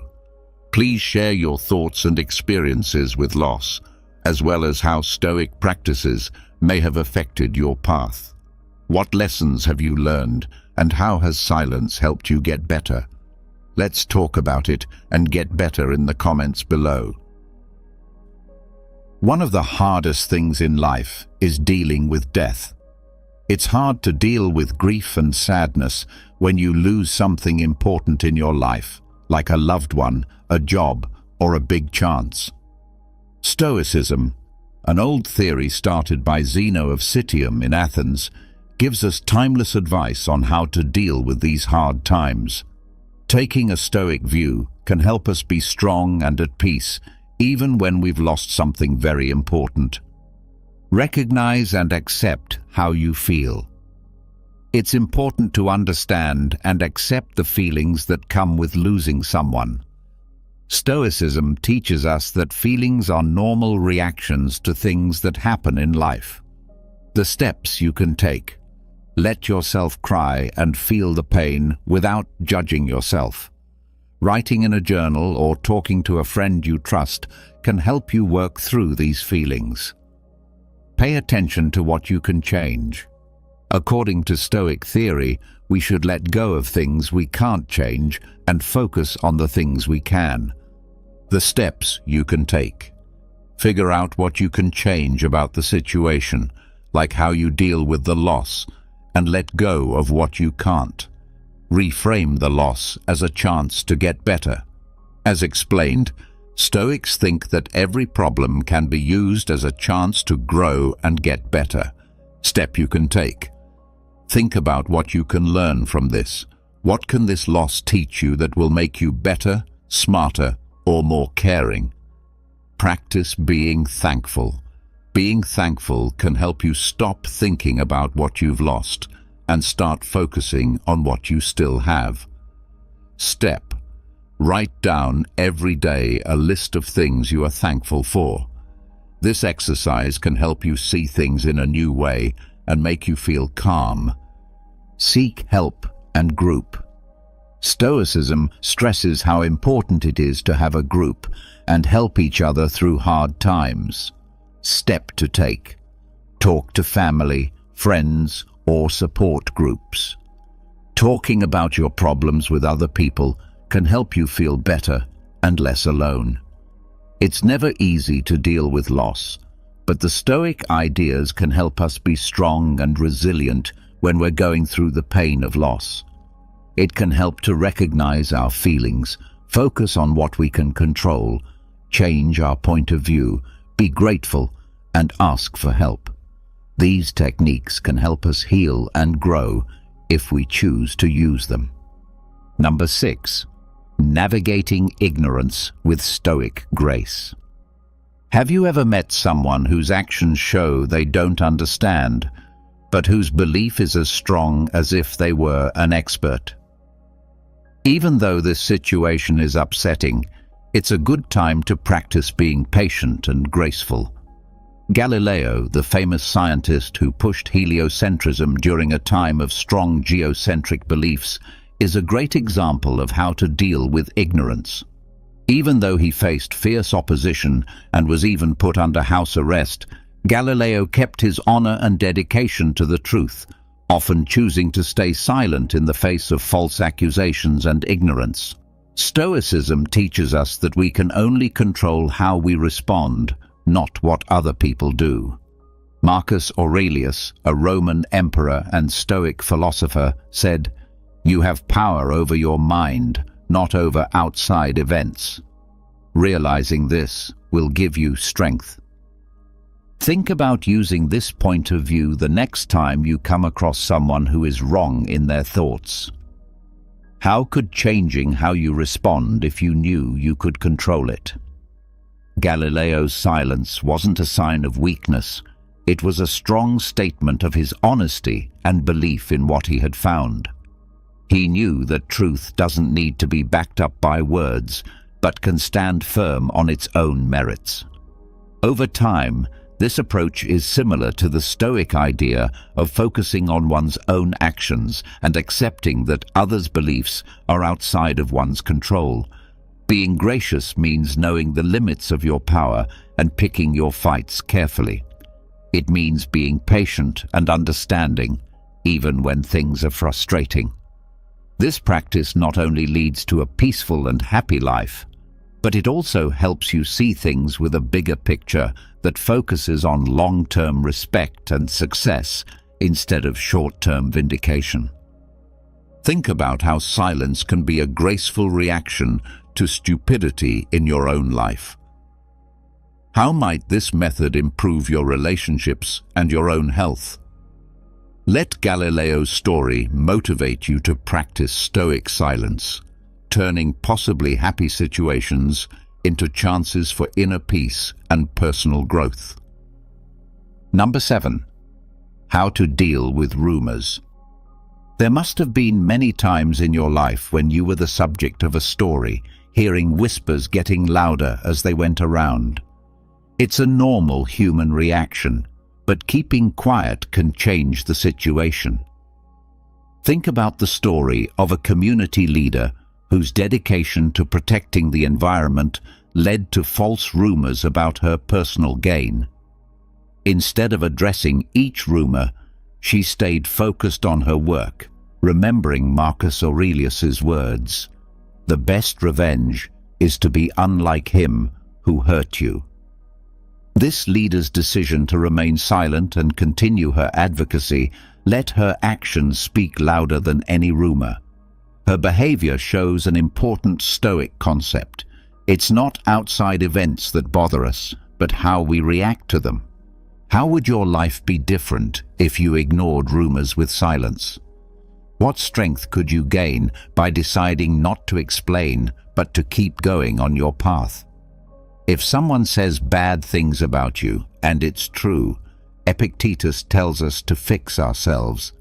If it's a lie, this wise leader not only kept the peace, but also told her people to look past the lies by telling them to laugh at them. People who didn't believe in her slowly lost faith, but her calm attitude and unwavering commitment showed that Stoic silence can help you keep your image and self-respect.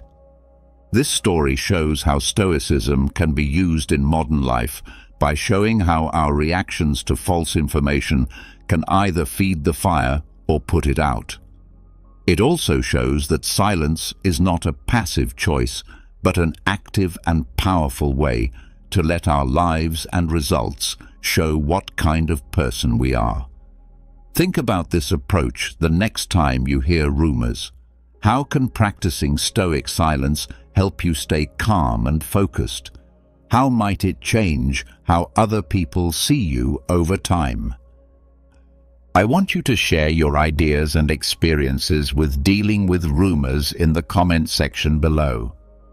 What have you learned from these events, and how has silence helped you get through them?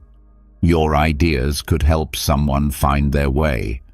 Rumors can spread fast, hurt your image, cause a lot of stress, and make things more confusing.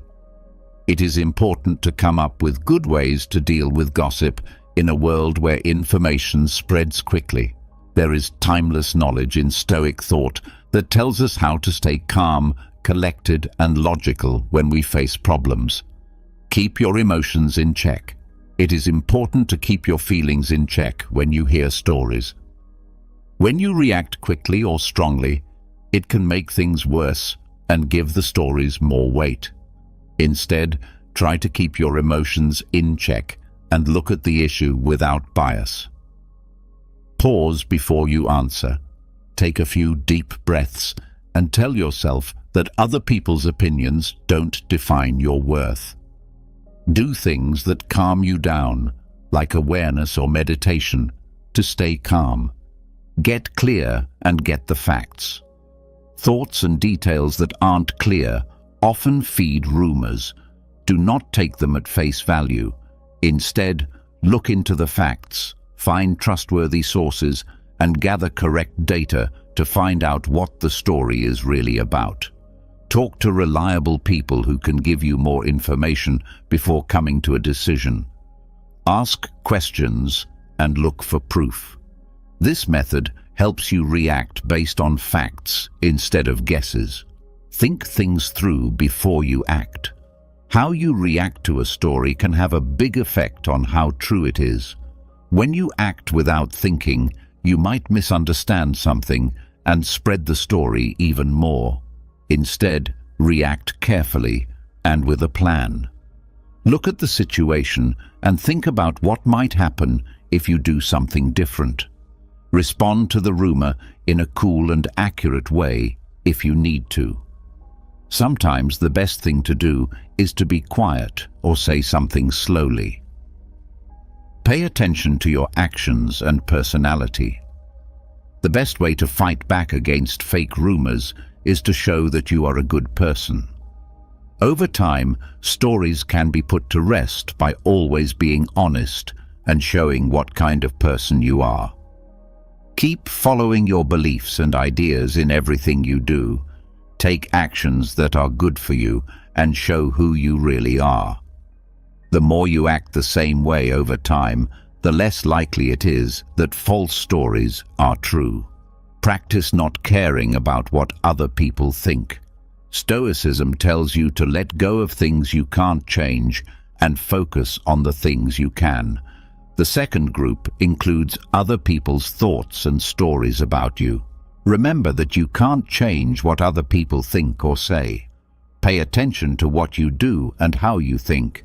Accept yourself and have faith in your ideals, no matter what other people say.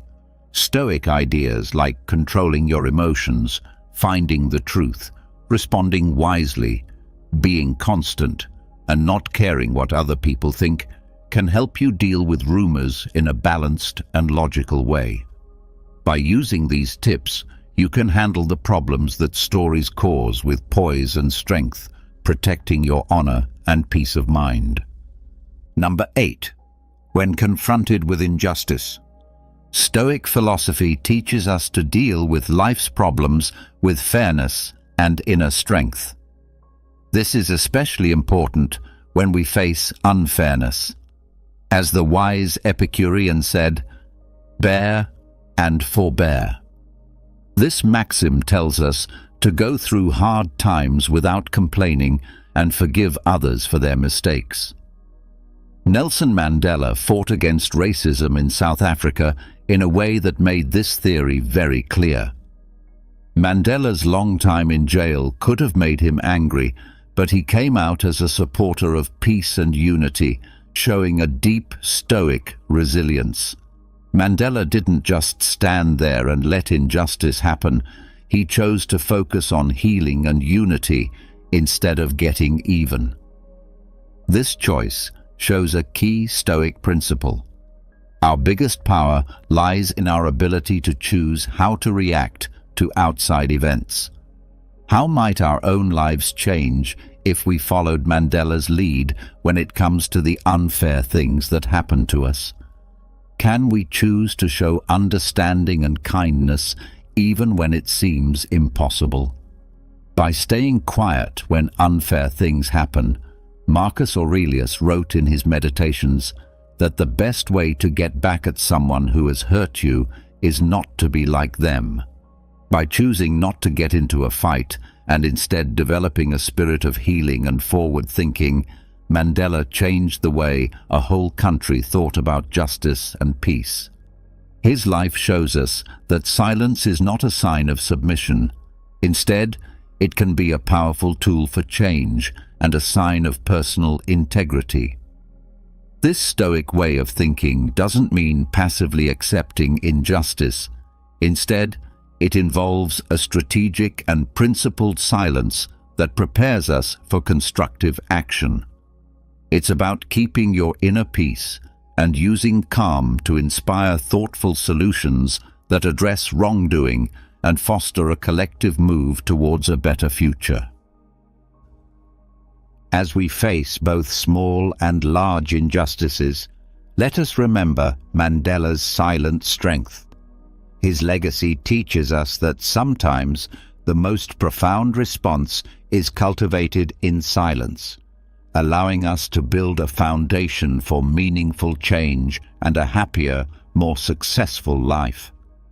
Adopting this can transform both personal hardship and communal strife, leading us to a more peaceful existence. Everyone has to deal with unfair situations at some point in their lives. As a Stoic, it's important to handle these scenarios with calmness and knowledge. The ideas of Stoic thinkers like Marcus Aurelius, Seneca, and Epictetus can help you understand how to deal with unfair situations. Focusing on what we can control, staying calm inside, and reacting logically are some of the things they stress. Keep your peace inside. Marcus Aurelius says that no matter what is going on around you, you should keep your mind cool and collected. Emotional regulation. To keep your emotions in check, do things like deep breathing, being aware, and meditation. Accept what you can't change. Know that you can only change how you react to other people's acts. Answer logically. Think before you act. Instead of moving without thinking, stop and think about what the best thing to do is. Try to understand. Try to figure out why the unfair thing happened.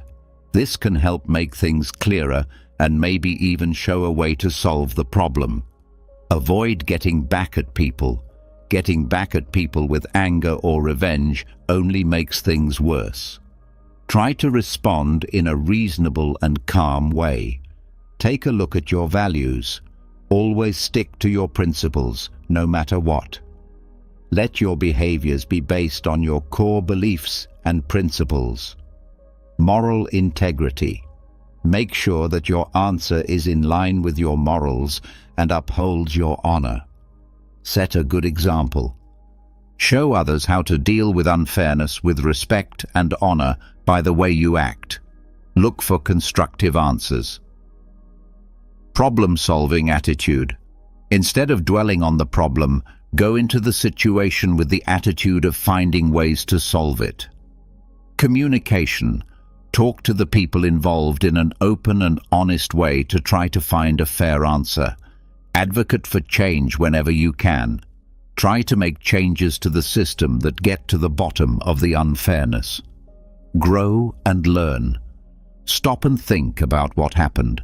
Think about what happened and what you can learn from it.